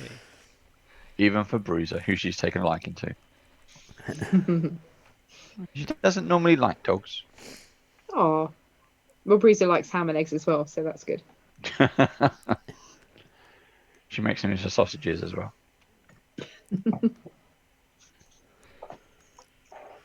Okay. Right. Breakfast over. You make your way over to the knights. Yep. Knights of me. Okay. The knights are busy kind of packing up their wares and the stuff that they've had done. And you see Rudolph busily finishing licking the frying pan. I'll wander over. Hey, Rudolph. Hey, that's, Hey laddie. how are you? How's life treating you today? Well, the sun is shining, Boyle. Boyle? he's well travelled. The sun is shining, laddie. Hi, it's you got me doing it now. It's a bright day and a full belly makes all the difference. We've had a good night's sleep thanks to the proprietary of the sorrels. We've been well rested in a nice warm bed. I'd say breakfast this morning laid on as well. It's been good. The people of this small town have really helped us out, and we all She's a good one, that Georgia. She's a good one. You know, you have to remember that not all people are bad. No, they're not, and it's warming to the spirit as well as the belly. We'd like to be getting off, to be honest. Like I say, I'm in a bit of a rush to get to Baldur's Gate. So if we could trouble you for some arms and armour, we'd really appreciate it. And like I say, we come across any of them Yonti on the road, we'll take care of as many of them as we can manage. I'm sure you will, laddie. And he shows you. He goes, as I promised. Here you go. These are all seconds. Don't expect anything done, but they've all been cleaned and sharpened as best we can for you. And he goes over to the back of the wagon. He pulls off the lid, and it's a selection of sharp weapons. And he's got various kind of mismatches of armor. So what would you like? I would like, if I can have it, a battle axe, Yep. a longsword. Yep. Maybe a couple of hand axes. Nope. Okay. A quarterstaff. Yep. Yeah, hey laddie, you want a pokey stick? A pokey stick. Do you want me to sharpen that for you? You're not going to do much damage with that. I mainly use it for walking. It makes You need me an look, axe, lad. An yeah. axe. Is there a longbow and arrows, Dave? Yep, and he kind of passes you to them. He goes, there you go. And There's probably about 18 in there. It's not a full whack, but no, there's a that's long cool. bow. And is he got a breastplate? Yep, leather or steel. Well, it'll be steel. Yep. He That's ramages okay. around, throws one out at you. And a dagger. What armour you got going for me? Several daggers. What would you like? Plate You don't have mail. any plate. Well, I'm wearing mine. You won't fit in here. What about a half plate? No. The most we got is the breastplates if you want one. Yeah, again, they're a little dented, but we've light leather cleaned and armor. repaired. Yep, got one of those for you. There you go. There you go. Is there anything that'd be good for a halfling? Yeah, well, we can certainly have something fixed. What would you like, my lady? I don't mind. Whatever give me the best protection, but won't be too heavy for me to wear, I guess. Do you have any preferences over leather? Do you like leather? Does it come in purple? I like purple. No, all these ones are brown and a bit well worn. That's okay. I'll take one of those then. Here you go. And have you got a crossbow and some bolts? As a matter of fact, we do. That's There you go. fantastic. What about? We've only got 5 bolts, but that's all we got. That's okay. He hasn't got a scimitar in there, has he, at all? Nope, just the basic A long long swords sword? and short swords. Got a long sword, yeah. Yeah, I'll take a longsword if that's okay. What Yep. about a quarterstaff or a sling? You want a stick and a something to spin around? Okay. Yeah, why not? Let me see. We got something in the children's toys. There we go. There you go. There's a sling. Very And much. you want another pokey stick like he does? I do. Yes, please. Pokey Yeah, there you stick. Pokey stick. New from Mattel. Pokey stick. Yep. We use these for the tents. That's all we use these for. Dave, I assume because what did we earn? 5 gold pieces each, roughly. From the day's worth of work, yes, you all earn. It's easier just to round it up to gold. Yeah, so yeah. You all earn 5 gold pieces. But I'm only asking. So is it all right to replace things that are very, very cheap, like like I had a flute, like and so on and so forth? Yep. Is there a tent we can get stuff like that from? There's if you spend sort of an hour or so, go around the market and the trades, you can find various items and supplies. Yeah. Yeah. So we'll be able to replace mundane items like rope and mess kit and stuff like that. Yep. Cool. Spears. Sorry, you got any spears? No Brittany's. spears. Okay, thank you. But you can sharpen one of their quarterstaves. That'd be fine. Dagger.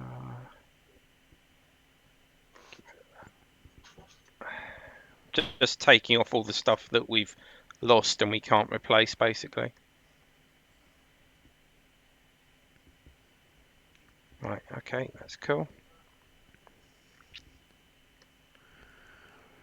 So...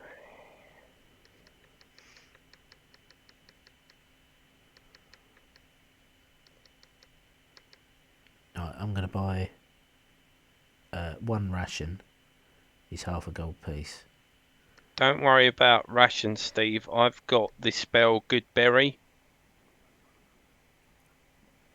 Well, that'll feed us, will it? Yeah, it's up to 10 berries a day, and 1 berry restores 1 hit points and gives you enough nourishment for the entire day. Right. How much is a healer's kit, and would they sell them in town somewhere? Oh, you said there's loads of shops that sell stuff, don't you? Yep. So if you can, let me just have a look. Right, sorted out equipment. Player's Handbook. Original Player's Handbook. Yep. Page 150. Healer's Kit. It's 5 gold pieces. Oh, cool. Guess how many gold pieces I've got? Yep. Is that the sort of thing that I could get for myself? A healer's kit. Yeah. You can't heal yourself with it, I don't think. It's for other people when they're down, I believe. If you Is look there at anything page that I can 150 in the player's guide. I got it. Yep. Yeah. Page 150. There's that's Ooh, general hello. adventuring gear. And then you've got things you don't need those.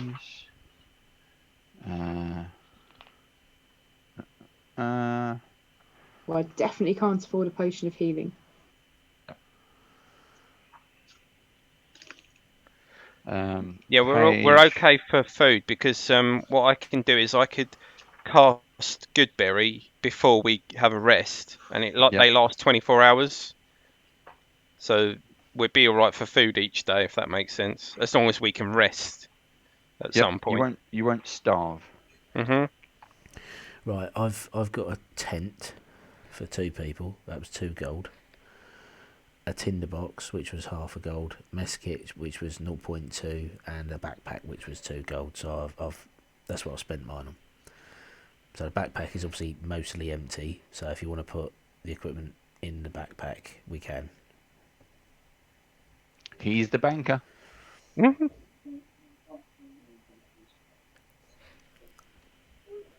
Shall I get another tent? Because that would do another 2 people. So- Don't forget water skins, people. Yep, forgot that. It's only 0.2 gold, so I've got enough for that. That's cool. 2 silver pieces. I'm broke. I've got. I'm happy to sleep out under the stars, being a sort of naturist, not of the naked kind, but you know. That was me in a pot of water.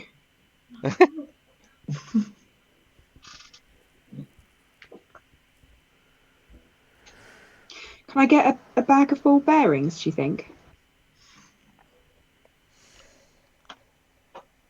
Can do.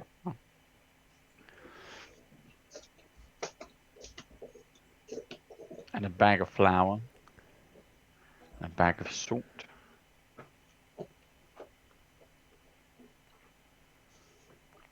The ball bearings should be good though, because if they were like marble size, big marble size, you could use those in the sling. Yes, that is what I was thinking. Yep. And then 1,000 ammo. Yes, exactly. Not bad for something found in the toy department, eh? 0.5, isn't it? Scan.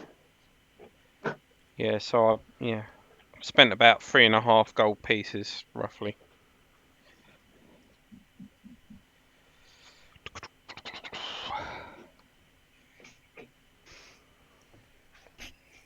Don't forget, if you don't have a copy of your player's handbook, you can also find it on DnDBeyond. Beyond. Just go to Sources, Player's Handbook, page 150.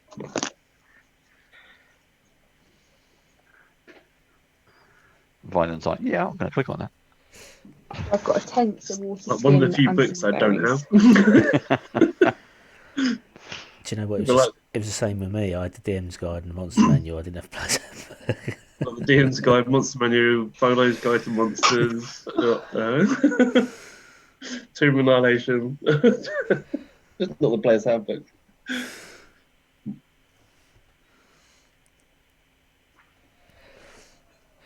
I'm Brassic again. I've got 10 silver pieces. No, I haven't got 10 silver pieces. I've got 10 copper pieces.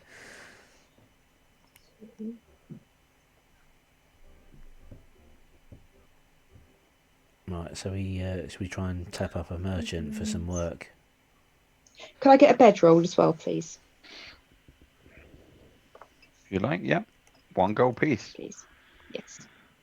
Yeah, so whilst we're obviously in the shops and stuff, I suppose they're the prime people to speak to about whether anyone's going on the tradeway. Mm-hmm. Yep. So whilst we're obviously buying them all these bits and pieces, could we sort of ask them if they know of anyone that's needing protection, carrying any sort of valuable goods down the tradeway? The information you get back, you talk to a few people, and they will kind of say the similar things. The ones who are like the knights, the ones who are on their wagons, they're packing up and kind of getting ready to leave, and they all head off into different directions at different times. There probably is someone who's going your way. But yeah, if not, then once you get back onto the tradeway, it's fairly busy anyway. Once you get across the bridge. Oh, It's very Dave, busy. I And also, also you'll find that there's boats going up and down the river. I also buy 20 arrows because I didn't realise how cheap they are. They're like Yep. half a silver piece. Yes.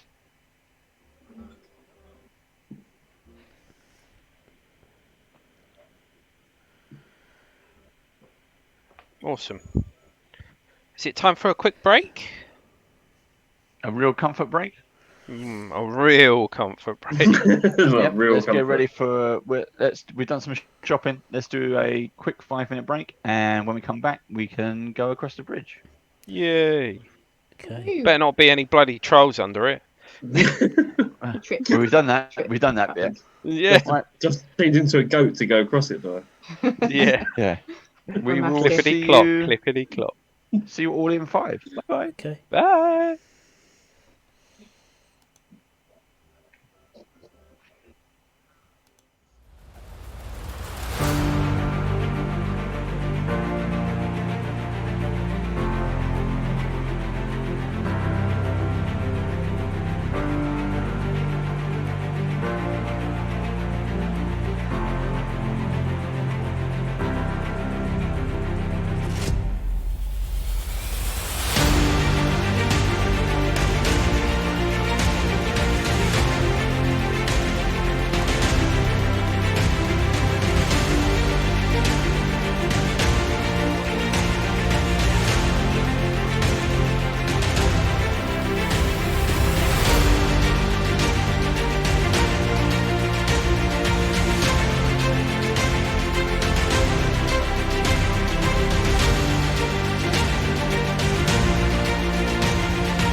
Hello, we're back. Our break was longer than usual, but we were talking about COVID. Haha. Anyway, so now we can go back to our escapism for the last kind of hour of the evening. You've decided to leave I can't remember what it's called, the makeshift tent place. Can't remember what it's called. Northbridge. Northbridge. That's wasn't it. Northbridge, that was it. And you are heading towards I call it Boareskyr Bridge. Boareskyr Bridge? I don't know. Boareskyr Bridge. And you step onto the stones of Boareskyr Bridge, walking beneath the stone legs of Cyric towards the austere crossed arms of Baal. These two massive statues mark the memory of a battle between two of Pharaon's greatest villains. But now these grim monuments are symbols of the people's triumph over evil. You continue walking for several hundred feet until you pass the center of the bridge. Baal's impressive eyes glare down at you as every step towards Baldur's Gate brings you closer and closer to the stone-faced god of death. Oh, which way are we going? Left to right or right to left? Right to left. Right to left. Looks like he's saying "You shall not pass" or something. Yeah, you shall not pass. Everybody make a perception check, please. Perception check. 18. 17. Very good. 16 total. 12 plus 4. 8. Okay. Paul, you're the only one who succeeded. I got 18. I only got 17. Oh. Oh, sorry, Lupo, you're the only one who passed. So Lupo, you first of all, what is the marching order? Just so I've got a clear picture in my head. I'll go in the front again. Okay. So I'll go at the back now that I've got a ranged weapon. Should I go at the second? back. Paul in the middle, and then Me behind Paul, in front of Gildor. Vian. Okay, right. So, Paul, you see Lupo just kind of walks over to, let's say, the right side of the bridge. Lupo, you hear what appears to be scratching noises coming from the overside of the bridge. I'll poke my head over and see if I can see what's making the noise and gesture him over. There's some scratching noises down here. Can you hear that? And I'll look over, see what I can see. Okay. As you look over, you see what appears to be two humanoids scaling the legs of the bridge, and one of them is just almost appears right up in front of you. So we can all roll initiative. Not a bloody troll, is it? It's a Yonti. Oh, I got a 20. Yonti. 14 plus 6, which is 20. Okay. Lupo, what's your score? 4. 4? 4. Paul? Oh my god. Paul, yours is 4 as well. No, mine's 21. Oh, 21. Well, that's good. No! What's better than Violent? You don't like going first, do you? 15. I don't like going first, He's and in I'm the middle. such a weakling. No. Right, let me rejig that. Praise Sir Robin. Paul. Addies. Gildor. It's not running away, it's a tactful retreat. It's luring them into a trap so we can flank them. Full sense of security. Right, so for the first time, we are going to try our new battle map. For this, we've set up a second camera, and if this works, Steve. So, fantastic. So that has apparently, I can't see it. So apparently that's worked for the audience. And for my players, if you double click on the battle map image, it should go VOOMP. Yeah, It should I can enlarge. see it. Thwomp, it went thwomp. It went thwomp. So this is Lupo, who has now gone over to the side. There's There giant is, fingers. yep, there is Pole, who's gone there. There's a little halfling. See that one? Tiny. Yep. Violent as you. There's your. It's a bow, but it's actually a quarterstaff. Which is Right. use your imagination. And Am I Gildor, you at holding the a back. spoon? I'm With a bloody giant. A giant ranger.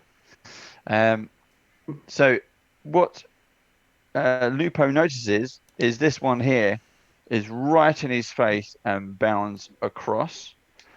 And then you all become aware as these figures just climb up around the edges of the bridge. This is Dungeons and Dragons tile effects. So this is actually just a very low bridge, but we just obviously use imagination. It's the big tall bridge that you saw in like the red sunset. Okay, so it's a big drop if you decide to go over the edge. And then you got one here. The only reason I'm using cardboard minis is because I didn't have any Yunti. Where is it? There. I didn't have any painted minis, but that is one of them, and they look like this. Now, my players can see this. You might not be able to see it at home unless Steve does some magic. I pushed the button. It's okay. I pushed the button. Okay, there you go. So we have a humanoid with literally a snake's head and some very vicious-looking curved blades. And this lady in the dress with a very vicious dagger, who looks pretty much humanoid, apart from her eyes. She has like her eyeball is completely green with a black slit down it. So there's your muscle, there's the brains. And we're back on the bridge. Well, I'll leave that one on. It doesn't matter because you're going to look at the battle map anyway. So, Pole. Oh my You're god. first. What would you like to do? Is it apparent that these guys are actually, because they look quite fierce, but can I tell that they're meaning us harm and they haven't just jumped off the bridge and they're climbing back up to do it again? Yeah. They put a rope around their ankles. No, they pull out their daggers and they kind of rasp it, and their tongue comes out. Yeah, by their actions, they don't look friendly. Okay, and how wide is the bridge? Is it wide enough for me to sort of dash past them to get out of the way, or would it? So these, if you can see the squares, they're kind of 5-foot Can squares. sort of see the squares, Yeah, so I it can't might actually be- get past any of them to try and get out of the way. No, you are literally on the middle of the bridge and are surrounded front and back. Which right at the beginning of the episode, you did say that you had some magic so that you could always run away. And I was thinking, that's not going to happen. Yeah, except that I've got Misty Step, so I could do that. That is true. Yeah. So there is that. But I think what See I ya, would bye. rather do, goodbye, get out of here. I think I would like to cast.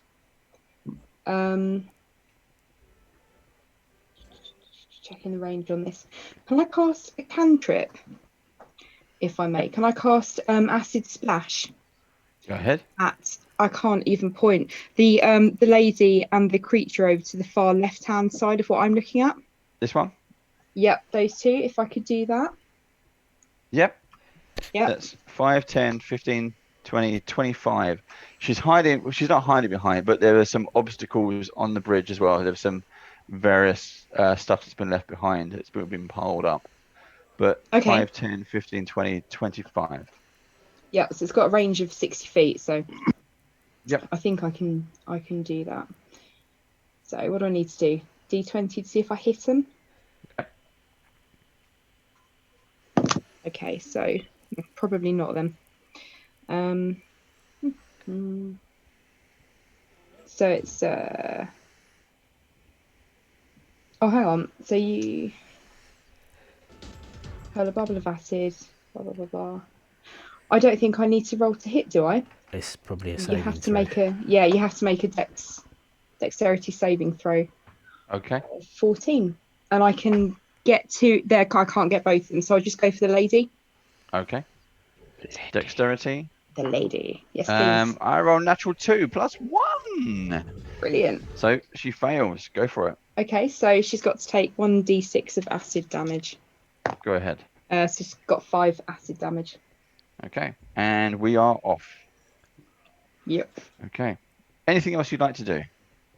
You can move if you wish to move. No, I think I'll stay where I am. But do I have a bonus action to dodge? I don't think I do. No, nothing else at the moment. Okay. And that's the baddies go. Ooh. So, Lupo, just for your benefit, we're going to go 1, 2, 3, 4. And that one's on its own. That one's the female. 1, 2, 3, 4. Okay, we'll probably get mixed up on the way. But we shall see. This one comes in for an attack. Oh, if I can work it out. 7, 8, 9, 10, 11, 12. It is a miss. Okay, and it gets 2 attacks. 18. It is a hit, but I would like to use my riposte ability, please, because he missed with his first one, to hit him back and use my reaction. Okay. Okay, so the 18 hit, so you do your damage with that one. My strike is 24. Okay. He rolls a 1 +3, so it's 4 damage on you. Okay. And the damage to him is 11. Good hit. Okay. And number 2, Gildor. This one comes after you. Yep. Same thing again. I got an 11. Miss. And I got a 19. Yeah, that's a hit. So 9 points of damage as he slashes you with the scimitar. Okay. 3. This one also. Sorry, my bad. That was Violin. Is attacking that one. So Violin, that was your damage. What was the AC? I can't remember. Should we roll it again, just to be safe? No, you just want to make that one who hit me do that instead, and then you do a fresh one for Violin. Yeah, that's fine. Because otherwise it's a little bit unfair on him, isn't it? Right, and number 3 is Violin. If it's 16. Yeah, that hits. Okay, that's 4 points of damage. And a 21 with 5 points of damage. For 5 points, yeah? Yep. Cool. And this one will... how far can he move? What's my movement? 30. 5, 10, 15, 20, 25. And he's going to go for... You can't see that. But Pole is behind him. He's going to attack Pole. Oh, natural 20. Wow. For Yeah, it hits. 8. That's 11 points of damage. Oh man. And then a natural 1. Well, that misses. And you duck. That time. Right, that's 1, 2, 3, 4. And then the snake woman, she's called a Yonti Pureblood. Off of her shoulder, she pulls out a short bow and ting ting, and goes for an attack. She is going to try to hit Violin. Misses on the first one, and hits on the second. 15, 16, with an 18. Yeah. That's 7 points of damage as the arrow pierces into you. Can you also take Can you also roll 2d6?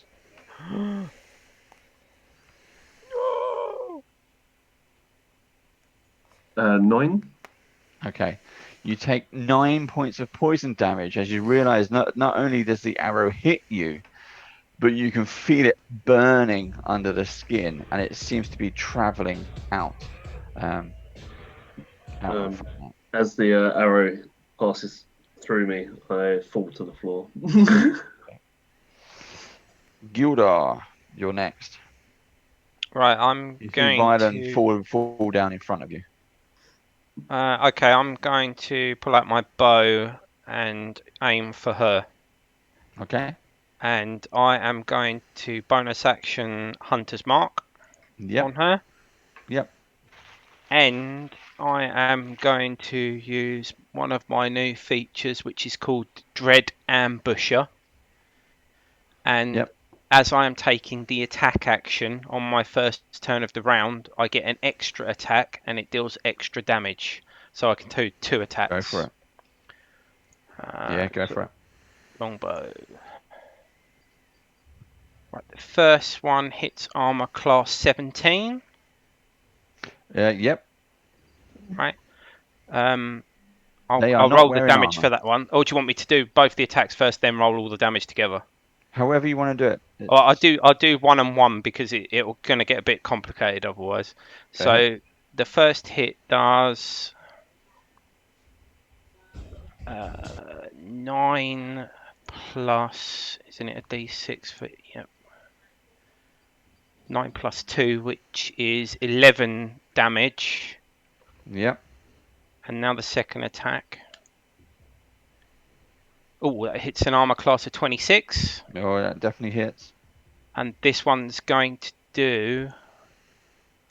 Just double check something.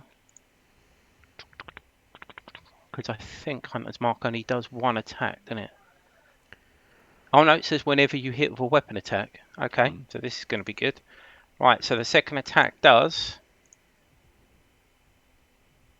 8 plus 8 plus Oh. 1 more. Where's the d6? Where the bloody hell's the d6? Using the digital dice on DnD. Yeah, it's annoying when you've got to try and find one that isn't actually one you roll against a stat or anything. And it does an extra 2 on top of that, so it's 18 damage for that second hit. Okay, so 16 plus 8.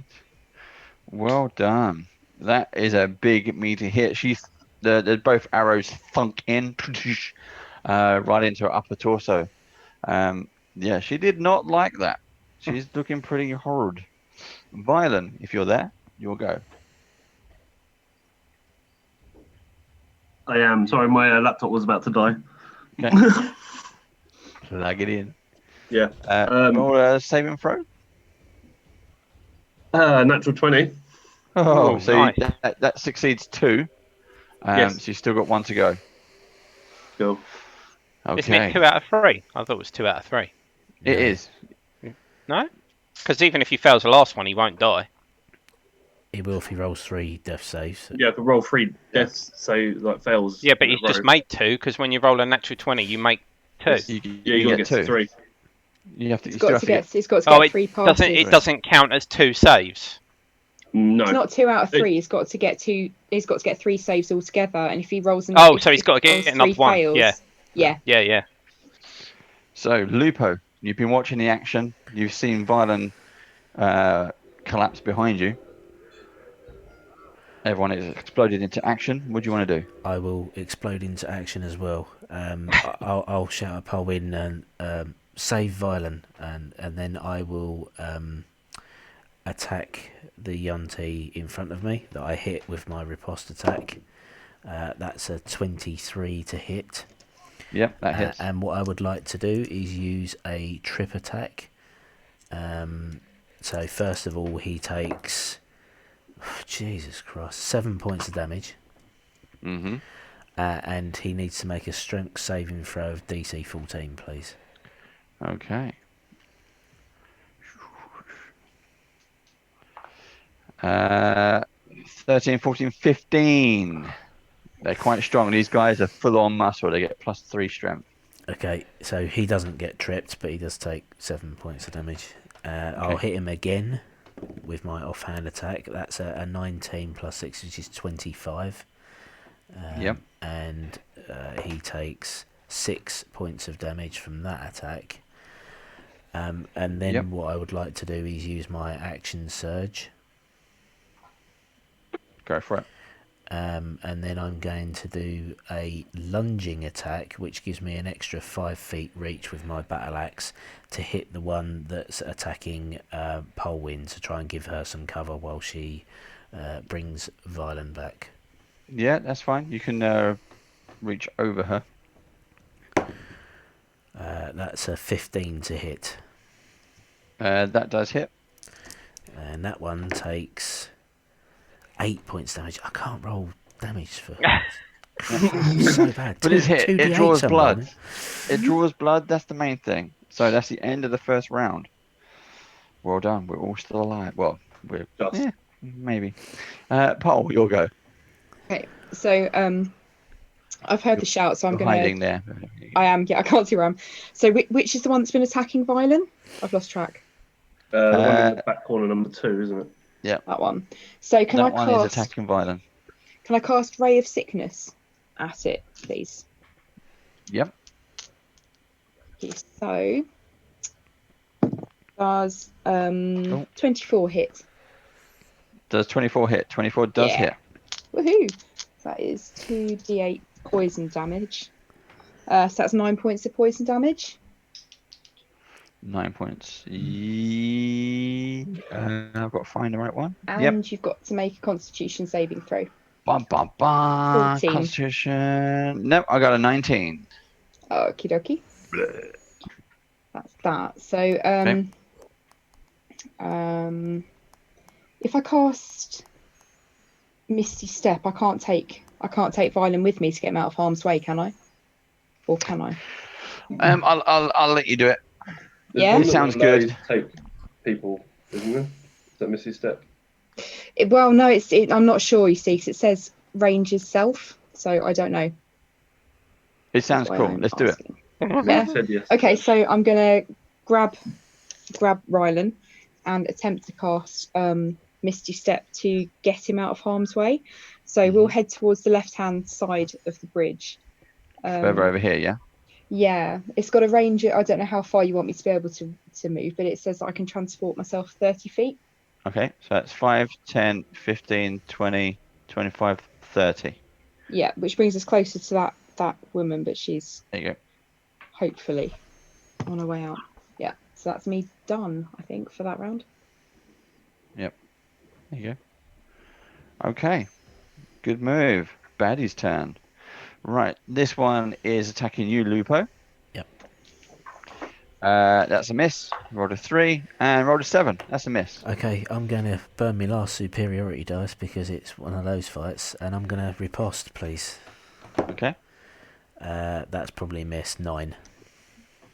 9 is a miss. Yeah. So I don't use my superiority dice. Okie dokie. Gildor. The same one who was fighting you before. Yep. Is a miss. And a 2, which is also a miss. Hey! But then this one steps up, who was Yeah, I fighting. thought I was going to Byron, happen somewhere. and rolls a Sorry. miss. And another 2. Yay! I'm going to retire the dice. And yeah, this one is then going to. He sees Paul is like, where's he gone? And stands here to attack Lupo. From I don't know, from behind, but you already attacked him earlier, so I'm gonna 7, 8, 9, 10, 11, 12. Miss. No. That's a miss. And that's a 19. Yep, that's it. That one got you. Came from behind. And that is 4 points of damage. And then finally, she takes aim. Whoops, not that one. And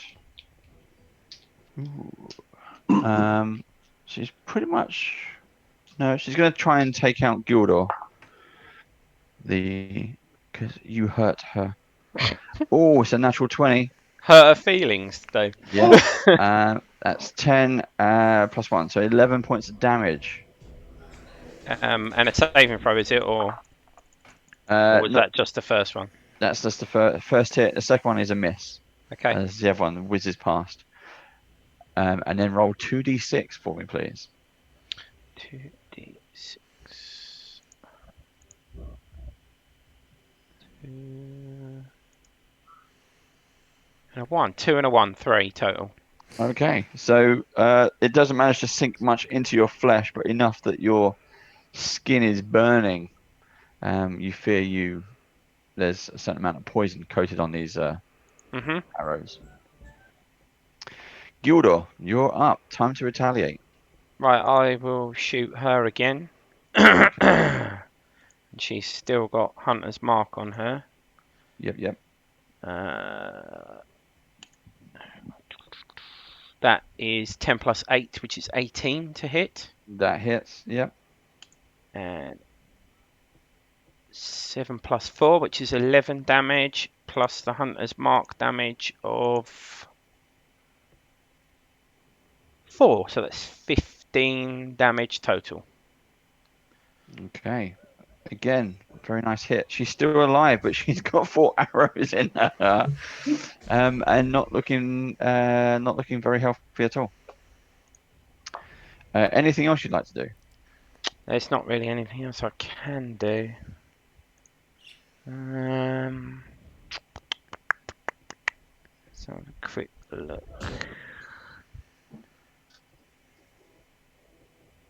Violin, you're up next. Get ready on that safe throw. Is there anything else I can do after my save? Like, if I'm back up? If you pass your saving throw, you'll have 1 hit point, but you're still prone. So basically, you just wake up. Okay. That's pretty much it. No, okay, yeah, that's me done for that round, Dave. Okay, Violin. Turn even. Turn? Round. Oh, I got a 10. That's a pass, is it? Or we? Yeah, I'll take it as a pass. That's fine. Cool. It sounds good. So you are awake and on 1 hit point, and you can see Pole is trying to protect you as best you can. Just like look up, all like broken. Oh no. And Lupo, you're up. I'm going to attack the one that's in front of me, the one that attacked me first. That's 13 to hit. 13 hits, yeah. Okay, so I'm going to trip him, please. Yeah. He takes 12 points of damage and a strength saving throw of DC 14, please. Okay. Yeah, I got a natural 19 plus 3. He passed. Okay, and then my second attack is armor class 13 again. Yep. And this time you take 5 points of damage. Okay. Yep. He's still looking pretty ripped. That's right. Anything else you'd like to do? No, because there isn't anything else I can do at this time. That's the end of round 2. Top Do of you know round. what? Yes. Do you know what? Yes, there is. You know the barrier that she stood behind? Yep. Can I stand the other side of that and still attack her? Yes, I'll allow it to reach over, yeah. Okay, so what I'm going to do is I'm going to move up, stand within melee range of her, and I'll take the attack of opportunity from the one behind me, because I'm not leaving the one that I'm attacking's threat area. Yep. Okay, so he gets an attack of opportunity. And he 8, 9, 10, 11, 12, 14. It's a miss. Okay, there you go. Swing and a miss. Pole, you're up. Next round. These obstacles that are in the way between the rest of the bridge and the female, are they between me and her or No. not? Where I am now. So they're just vertical there. They're Okay. old barrels and crates and rubbish that's been piled up. Okay. They tried to keep So it I've- neat, but it doesn't work. There's a couple of things that I'd quite like to do. I'm not sure whether to attack her with a crossbow or whether because I can shove. So I don't know whether I'd be able to shove her hard enough just to shove her off the bridge. Yeah, you can do it. You can, I'll throw just your like put whole my head down body and into barrel it. myself. Try. I've got a really low centre of gravity, so I think Yeah. if it's not Yeah. if the barrier at the side of the bridge isn't too high, I might be able to just sort of shove her over the edge of it. Push her Have knees. done. Yeah, she's really Go for peed me it. off. She's hurt violence. I'm just going to put my head down and run for it. So how do I do that? Roll a strength check. Oh, you didn't know it was a So- strength check. So it's basically athletics to run towards, head down. Yeah. And you're gonna what do you charge? Okay, what'd you so 17. 17 definitely hits. She That's will even with my contest. -1. That's well, okay. 16. She will No, it was contest. 18. So it's 17. Yeah. Right, 18. And she got a 16. So you win. Okay. So you barrel into her, sort of at her waist level, or probably a little Yeah. bit lower, and shove her into the wall. She's scrambling to get a hold and fails miserably, and she goes tumbling. Fantastic. Ugh. It's quite a tall bridge, isn't She, it? it is, yeah. Yeah, I was going to say, I wonder if that's enough to offer. Probably. And then she is out Splattered. of combat for now. Yeah, For now. Just now she might come back. come back up She might, again. she might No. live. Might be Depends how comeback long kid. you take. Yeah. Yep. And you are now over here, I am. and you left Violent prone. Here you go. Sorry, Violin. Right. Okay, but good move. Baddies go. Right, so this one is going to attack you, Lupo. You turn around. And here we go. 16. Is it? Okay, that's 5 points of damage. This one is going to hide you from the camera. And that's a miss. That's definitely a hit. That's 24 with 6 points of damage. Yep. Okay, and then these two Gildor are going after you. That's a miss. And that's a natural 20. That's it. What is my one? So that's 13 damage. Yep. Am I getting that right? Yes, 13 damage on the first hit. And a second natural 20. I thought you already rolled 2 attacks for that one. Yeah. That was that one. And then moving on to that one. You got 2 attacking you. Oh, okay. So you got No, I 2 have. I thought you said that the first one missed with 2 and the second one missed with 1 and hit with 1. No, the first one. Okay. First one, his first round, his first attack missed. Yeah, okay. So that is 8, 19, 11 points of damage. Yeah, I'm down. Okay. Oh, God. So you see Gildor hit the deck after the 2 start slashing into him. Gildor, you're up. I'll let you roll a death save now if you wish. Yep, stay there.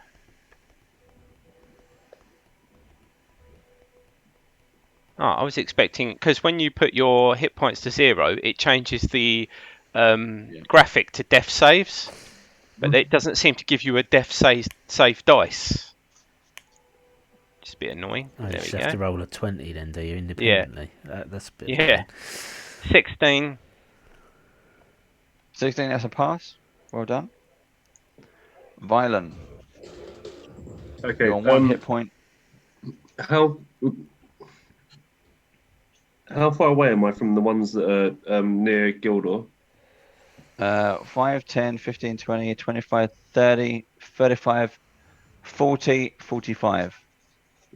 Okay. 45. I am gonna stand up and how far away is this girl now? Oh, it's within 60 foot. So yeah, I'm gonna stand up. I'm gonna cast heat metal on one of their are they wearing any? What are they wearing? They're wearing belt buckles. They're Yeah. also Oh. wearing metal gauntlets or whatever Yeah, they're could called. I heat up their metal gauntlets, please? Yep. What do I need to do? Roll d20. See if I...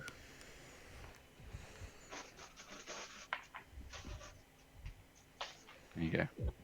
Because I just go on any creature.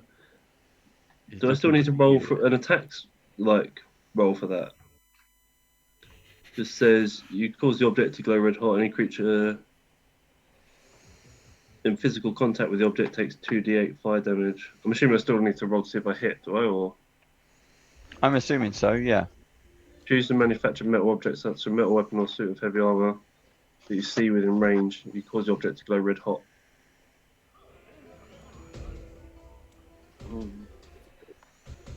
Steve, what's your vote on that one? Stay as it is or So to hit? when we've done this before, if it's an item that they're wearing, then they can't drop it. So it is almost like free damage, and as long as you maintain concentration on it, then you continue to heat damage it. over time. But that's what you have to do. You can't, it's a bit like Witch Bolt, where you have to maintain that concentration as your action in order to be able to do that guaranteed damage.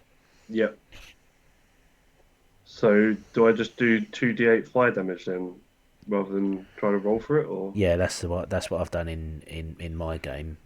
You cast a spell. If it's an object that they're wearing that they can't immediately take off or drop, then it's 2d8 damage. Or 9. Okay, which one? This one? Or that one? Do the one, that one. Do your finger over it in a minute. Yep. Okay, how much damage? 9. Cool. Is changing shape classed as a concentration? To wild shape? I would say yes. If you're trying to maintain concentration on doing this, you got to think about what you're going to do afterwards. So if you turn into a bear, you're going to kind of run towards them and try to attack. Yep. So it's either one or the other. Okay. That's fine then. And I don't know if I've got any healing for bonus actions. 2 seconds. No. That's the only thing I've got. So yeah, that's all at the moment. Thank you. Okay, Lupo, you're up. I'm gonna continue to attack the one that I did before. Yep. That is 22 to hit, and 6 points of damage. Yep. And then second attack, it's armor class 18 with 12 points of damage. Ooh. Okay. He's taking it all. That's fine. He's still standing. Anything else? You're a bit in the middle there. No, that's it. Okay. Top of the round, end of round 3. Paul. I would like to, because I think Lupo's probably got it covered there. So can I? And I'm very worried about the guy lying down. I've forgotten who is who now. Gildor, I think, lying down. Yeah. Can Over here, I'm lying down. Can I move to the side slightly, towards where Violin is at the moment, just so that I've got a clearer view? Then I'd like to cast, Ray of Sickness at whichever of the two baddies looks stronger. I don't know. That one looks strongest. Yeah, then I'll cast Ray of Sickness at him, if I may, at level 2. Level 1. Yep. So does an 18 hit? It does. Okay, and then it's 2d8 poison damage again. So that's 10 points of poison damage. Yep. And can he make a Constitution saving throw against Constitution 14? Please. I got a 6 + 1, 7. He failed. Woohoo! So on a failed save, the character's also poisoned until the end of my next turn. Okay. I'm not actually sure what that does. It gives him disadvantages. Good. That's probably a good thing. So does heat metal, I believe.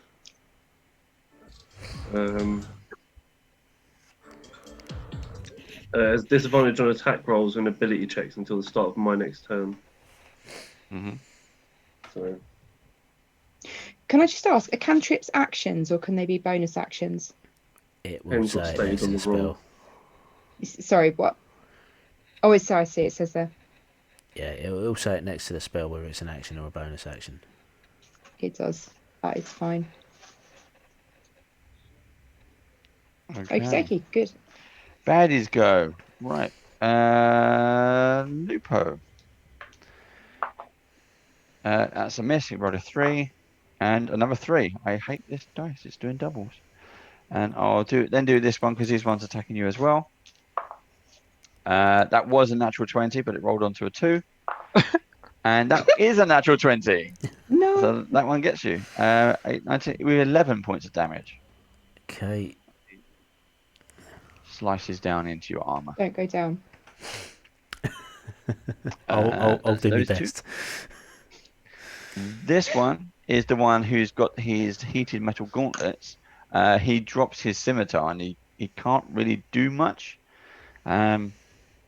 Assuming that Violin is still concentrating. So I'm going to skip over him and go to that one.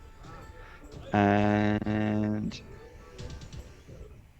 at 8, 9, 10, 11, 12, 13. Does a 13 hit you, Gildor? You're hitting me even though I'm unconscious. Oh, yeah. No, it doesn't. Right. And a 6, so that doesn't hit you either. Yeah, no. Okay. if he hits you, it counts as a failed save, doesn't it? Yeah. Yes. Gilda, your Saving death throw. saving. Yep. Yeah. 14. 14 passes, yeah. I was going to say you hit him then, but yeah.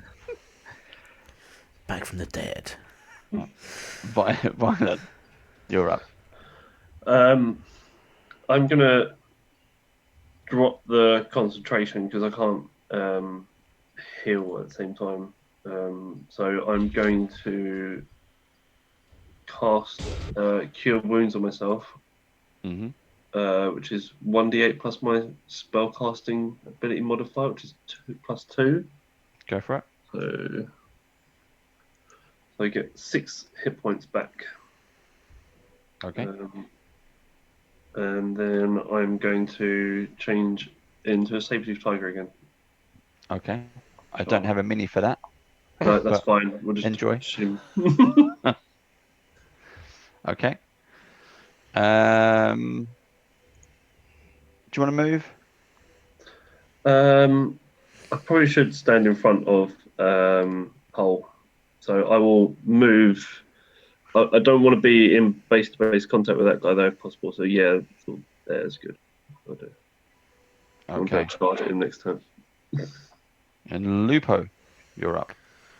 Right, I'm going to shout at the top of my voice, Knights of Tamal, Yonti Raiders on the bridge, to me, and then attack the one that's in front of me. Okay. So I'm a class 19 with the first hit, doing 7 damage. 7 damage. Okay. Still alive.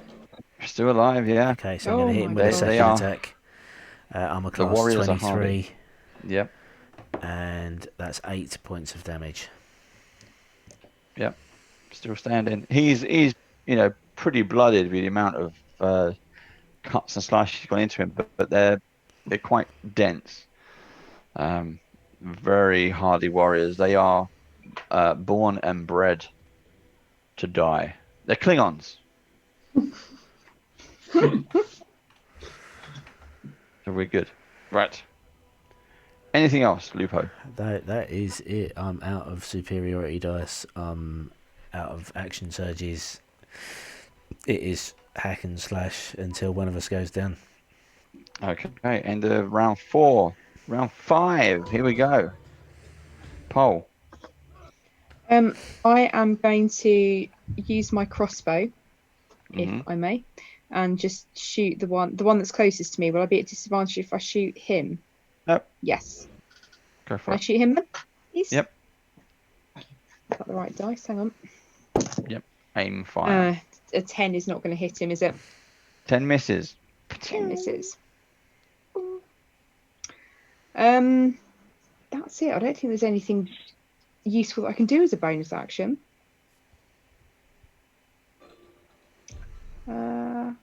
Nope. Sure. Can I just move back ever so slightly behind Viola and try to hide? Yep. As much as I can. There you go. Okay. Baddies go. Let's go around the table again. Lupo, here they come. That's a miss. And that's a hit. 6, 7, 8, 9 points of damage. I rolled a 15. Okay, I'm on Plus 3. 0. Okay, so Lupo goes down after these 2 snake men, Gun T, just hack into him. And the other one's going to hit you as well, just because it's tidy that way. It's a natural 1, so he misses. Does he hit himself? No. Oh, you stupid cat. What we'll say is his sword breaks. Get up there.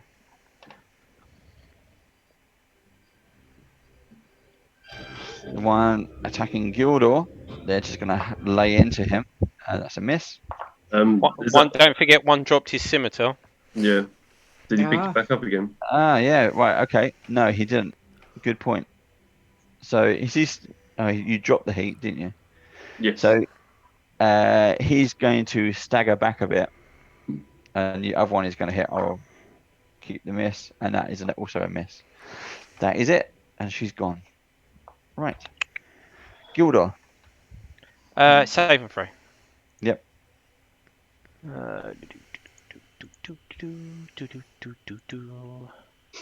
Vylan, you're next. Trying to work out who to go for. 15. Yeah, that's a pass. What happens if you hit the last X in that? I bet nothing happens, does it? No. You can then put the health. You have to put the health up, and then you become on 1 hit point. Oh yeah, 1 hit point. Yeah, it took me a while to figure that out. And then it puts all the graphics back. How pretty. Yeah. Can I sort of tell which one's the most bloodiest out of all of them? The most wounded is this one. Okay. So I'm gonna dash over towards him. Not dash, but like run over towards him and try and bite him. Yep. Oh, it says no. It says I have to attack with my claws first, and if I am successful, I can then bite him. Go for it.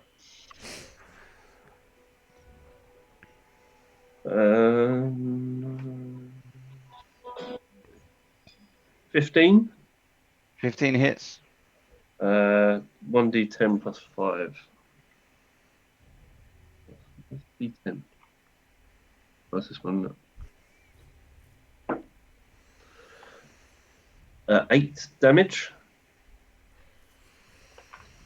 And then He goes down. nice. How do you want to do it? You rake his face off if you want. So that was just the claws. So I'm just gonna literally jump on him and just rake down the back of him. Yeah. Okay. I'll set him up for you, Vi. Just take him off. There you go. Yeah. Slowly, my Anything fur is else? going to become more matted in blood. And no, I don't have anything else at the minute. But actually, could I move between me and Pole Yeah. and still remain in contact with that other guy? Yeah. You kind of skirt around. Yeah. There you go. Blocking the way. Lupo, you are up. Or not. No, I make a death saving throw. So that's an 11. That's a pass. End of the round. Top of the round. Paul, you I are am up. going to cast Brave Sickness again at first level at the guy that is to this side of Gildor, lying on the floor. This one? Um, Oh, no. That one? no, I was gonna go for that one. Yep. If I may. Yep. So does a 20 hit? It does. Is that a natural? Yes, it was natural. That's it. Double damage. Yay! And then 9. I've rolled 9, so that's going to be 18. Yep. Any pluses on top? Yep, plus 6. Okay. So yeah. Very nice. Awesome. What was already there? Yep. Good hit. 23 damage.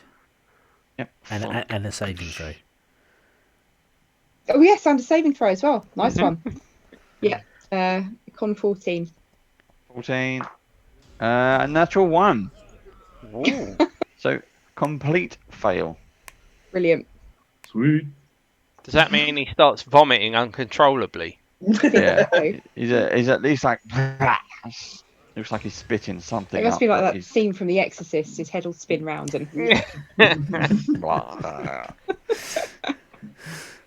Okay. I'm glad you meant that scene. Yeah. Well. Yes. Everyone's thinking it. Right. Well, this one turns around and goes for Violent. That's a 15, 17. Hits. That's 11 points of damage. Oh no. Fine. Well, I've got 52 hit points now. So. Oh. One of the wonders of being able to shapeshift. Yeah. Well, I don't Um, have 52 hit points anymore, but And the other one is Yeah. a 17. Shrug it off and carry on. that also hits. Okay. That's fine. That's an 8 points of damage. Okay. Okay. That is everyone? Yeah, this one can't really do much at the moment. Gildor. Right. You are Don't awake. forget he's got disadvantage because he's poisoned. Gildor, you're up. Oh, sorry. I thought you meant I was getting attacked again. I'm going to cast Cure Wounds on myself. Sorry. Yep. And I get back a whopping 7 points. Right. Heal. And I think that's all I can do. Yeah, that's all I can do. Okay. Violin, you're up, followed by Lupo. Because I can't charge him, I can only bite. So I'm gonna try and nip at his fishy leg. No, they're snakes. Aren't Fishy legs? they? The snakes. Where's my D20 gone? Love it, fishy legs. I seem to have lost my dice. 1 minute.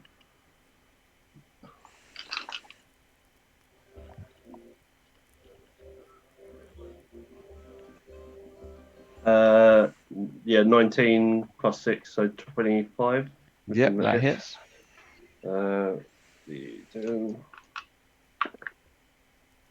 For 6 damage. Ooh, yep. Yep. Okay, good one. You get a very sour taste in your mouth as you bite deep into him. Okay, Lupo.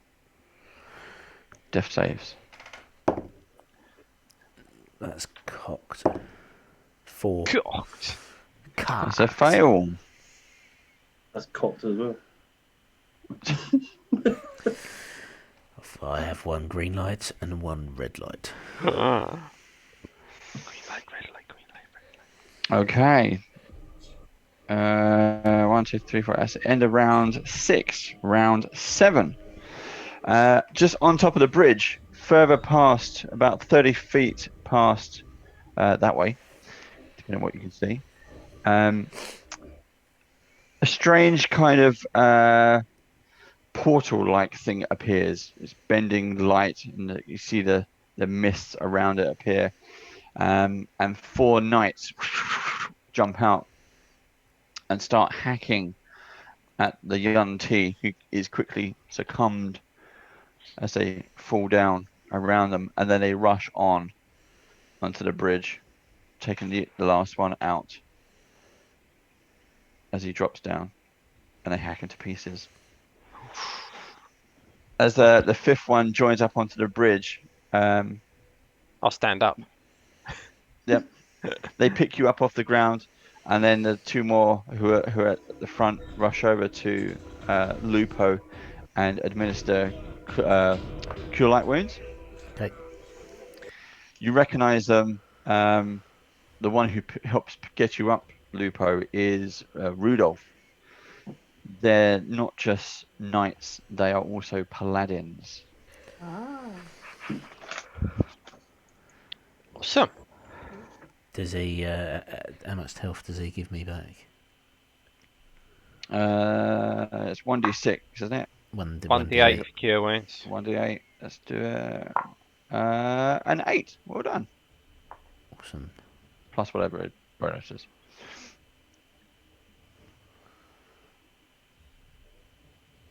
Okay. I'm also going to use second wind to get some hit points back. Okay. 13. Right, the knights will come rushing over, and they bring Gilda with them, and they explain that the town further up the road.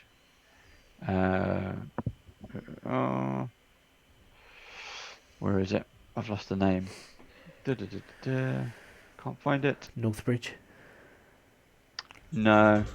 The one that we're heading to next. In Elturel? No, you're right. It is Northbridge. They run onto the bridge and have helped you out basically. But Rudolph comes over to you as the one he knows you sort of because he's been talking to you before. He gives you. I'm just trying to find it. He shoves into your hand a holy symbol, Lupo, and I'm just going to turn that off because there's music in the background.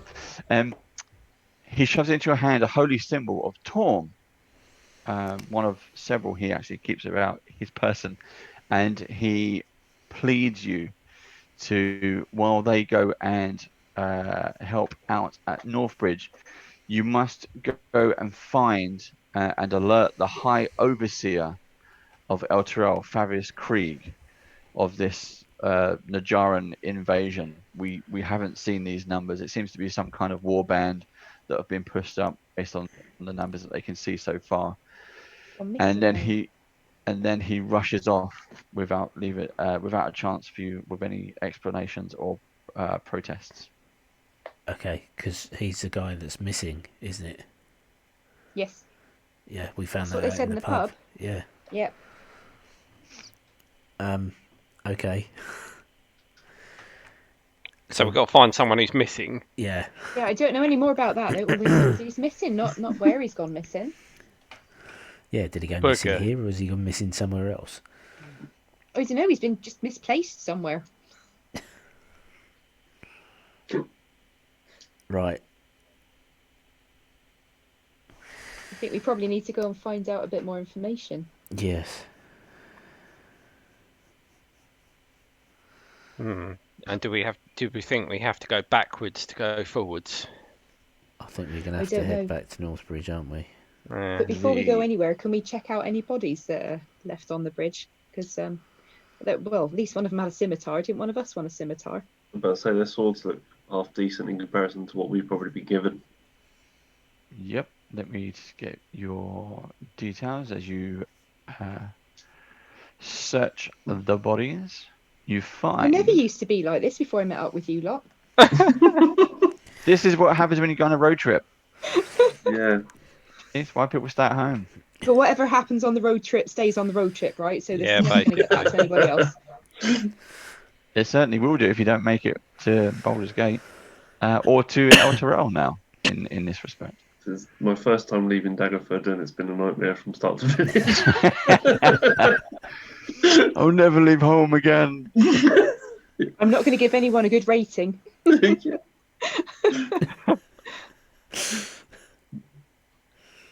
Okay.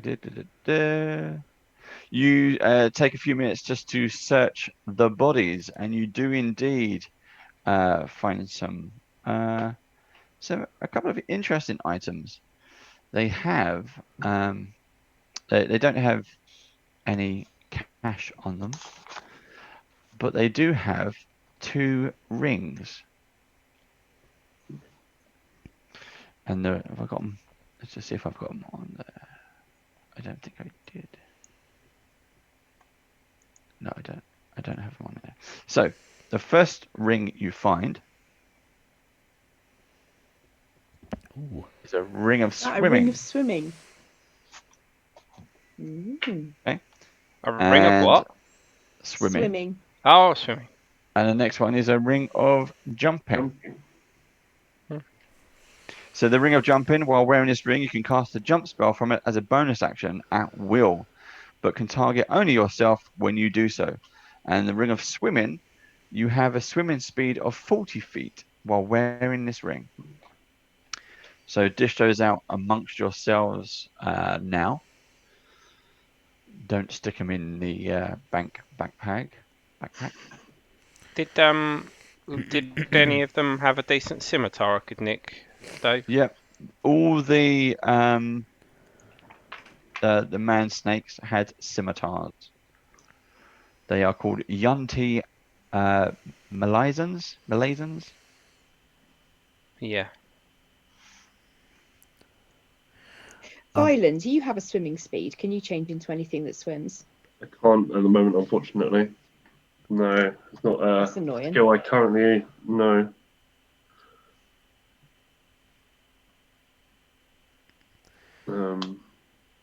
I'm pretty confident that I can jump quite far. I'm a fairly strong person, so not really interested in anything magical that might make that easier to do. But obviously, being encased in metal, the old ring of swimming might come in handy if we were to ever go on a river or on a Very water true. voyage or something like that. I'd be interested in taking a look at that. I think the people that would be the worst at being able to leap would be myself or Paul.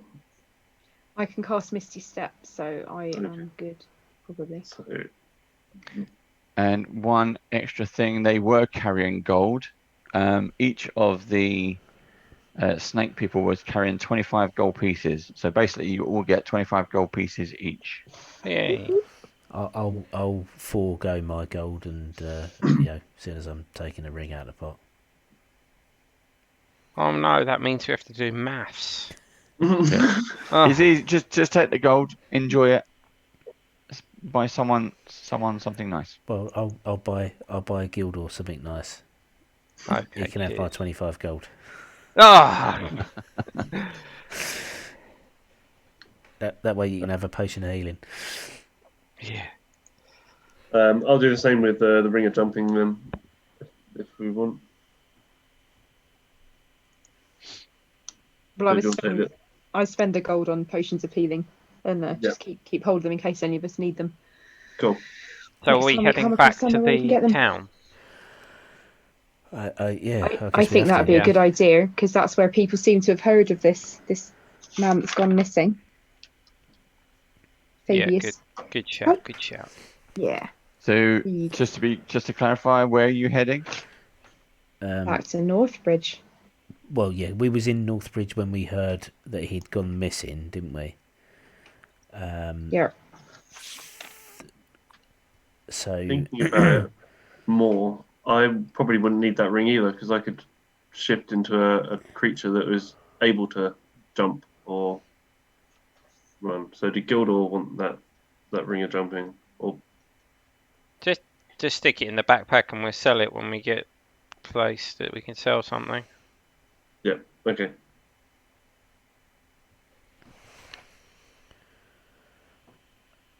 Sorry, sir. I don't know where Favius is supposed to be. So I'm suggesting we head back to Northbridge because that's where we were when I heard about it. Yeah, and so maybe we could ask where he normally resides. You know, is he in the tower, the Fort Tamal tower where the knights come from, or is he from somewhere else? Mm-hmm. So to give you some information, Fabius Krieg is the High Overseer in El Terrell, and the knights ask you to alert him Oh, so we need to by head going to El Terrell because Okay. Northbridge is the one that's under attack. Right. So they're asking for aid from the nearest big city then. Yep. Yeah. Okay. So we'll have to head to El Podel. That sounds like a good In plan. that case, I'm gonna cast Cure Wounds on myself again, just in case we get into another scrape.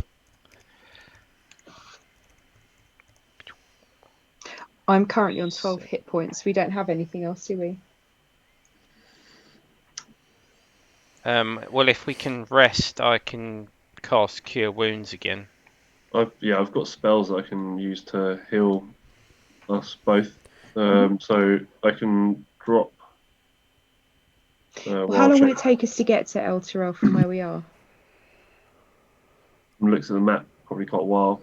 Yeah, because we're not So even we'll- across the bridge yet, are we? No, You Yeah, are so over we're up across there. the bridge. that's it. We've And got El quite a long way Terrell's to go. down there. In fact, right at the moment, you're in the middle of the bridge. Yeah. Probably not the best place to stand and discuss. To talk about our plans. No, let's get a shift on. The sun's setting. Best to move. So yeah, I'm gonna drop Wild Shape and cast.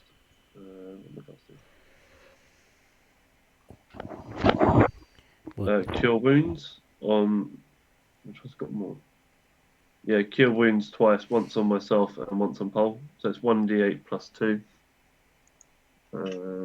So for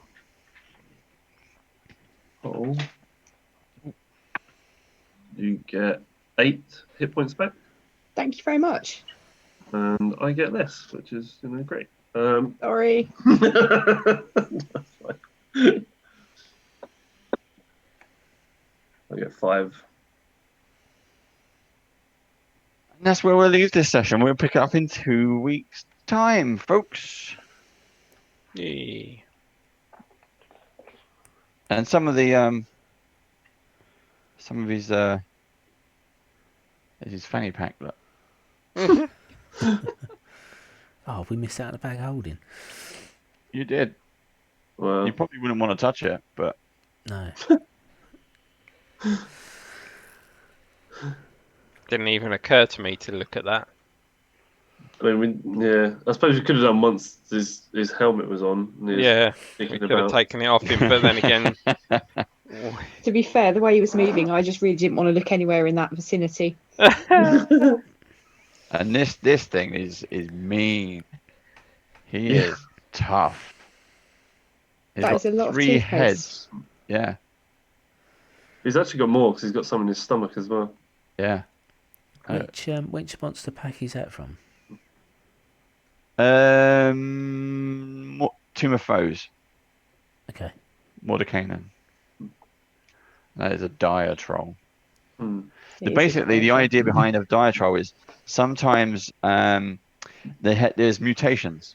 So yes, as we know as players, when you chop bits off, they grow back. But sometimes it goes horribly wrong, and they might grow a second head or another set of arms. So yeah, that's why he's a warlord. He is a mess. Yeah. He can't be very good at fighting though if he's been chopped that many times. Mm. Well, So he there's hasn't been that. killed. It might have happened the first time. Someone else might have done it, and he might have grown another head, and then he might have started hacking his own limbs off to see what else. See what comes back. happened next. Yeah. He might start arguing with himself, and Yeah. you're not having it. I am. Be like the question my daughter asked once. She was like, "If a dog had two heads, would both of them have to eat?" Ah. So, Look it up because there is yeah, I think there's a dog or a cat with two heads. Yeah. yeah. Oh, So that would all the heads have to eat their own food? Nah. They tend to go to the same stomach. Yeah, it all depends on the connection for the Yeah. where they're all connected and stuff, isn't it? What an interesting conversation to end this session on. I know. Does We're all going to go eat Google And there- two-headed dogs now. so we ran over slightly there. We were trying to keep it to the 3 hours. It's now midnight. midnight. So we're going to say goodbye. Thank you very much for joining us. Thank you very much for watching. Please leave the Emporium name in the comments below on YouTube, and we'll see you again soon. Bye. Cheers, everybody. Bye bye. Bye.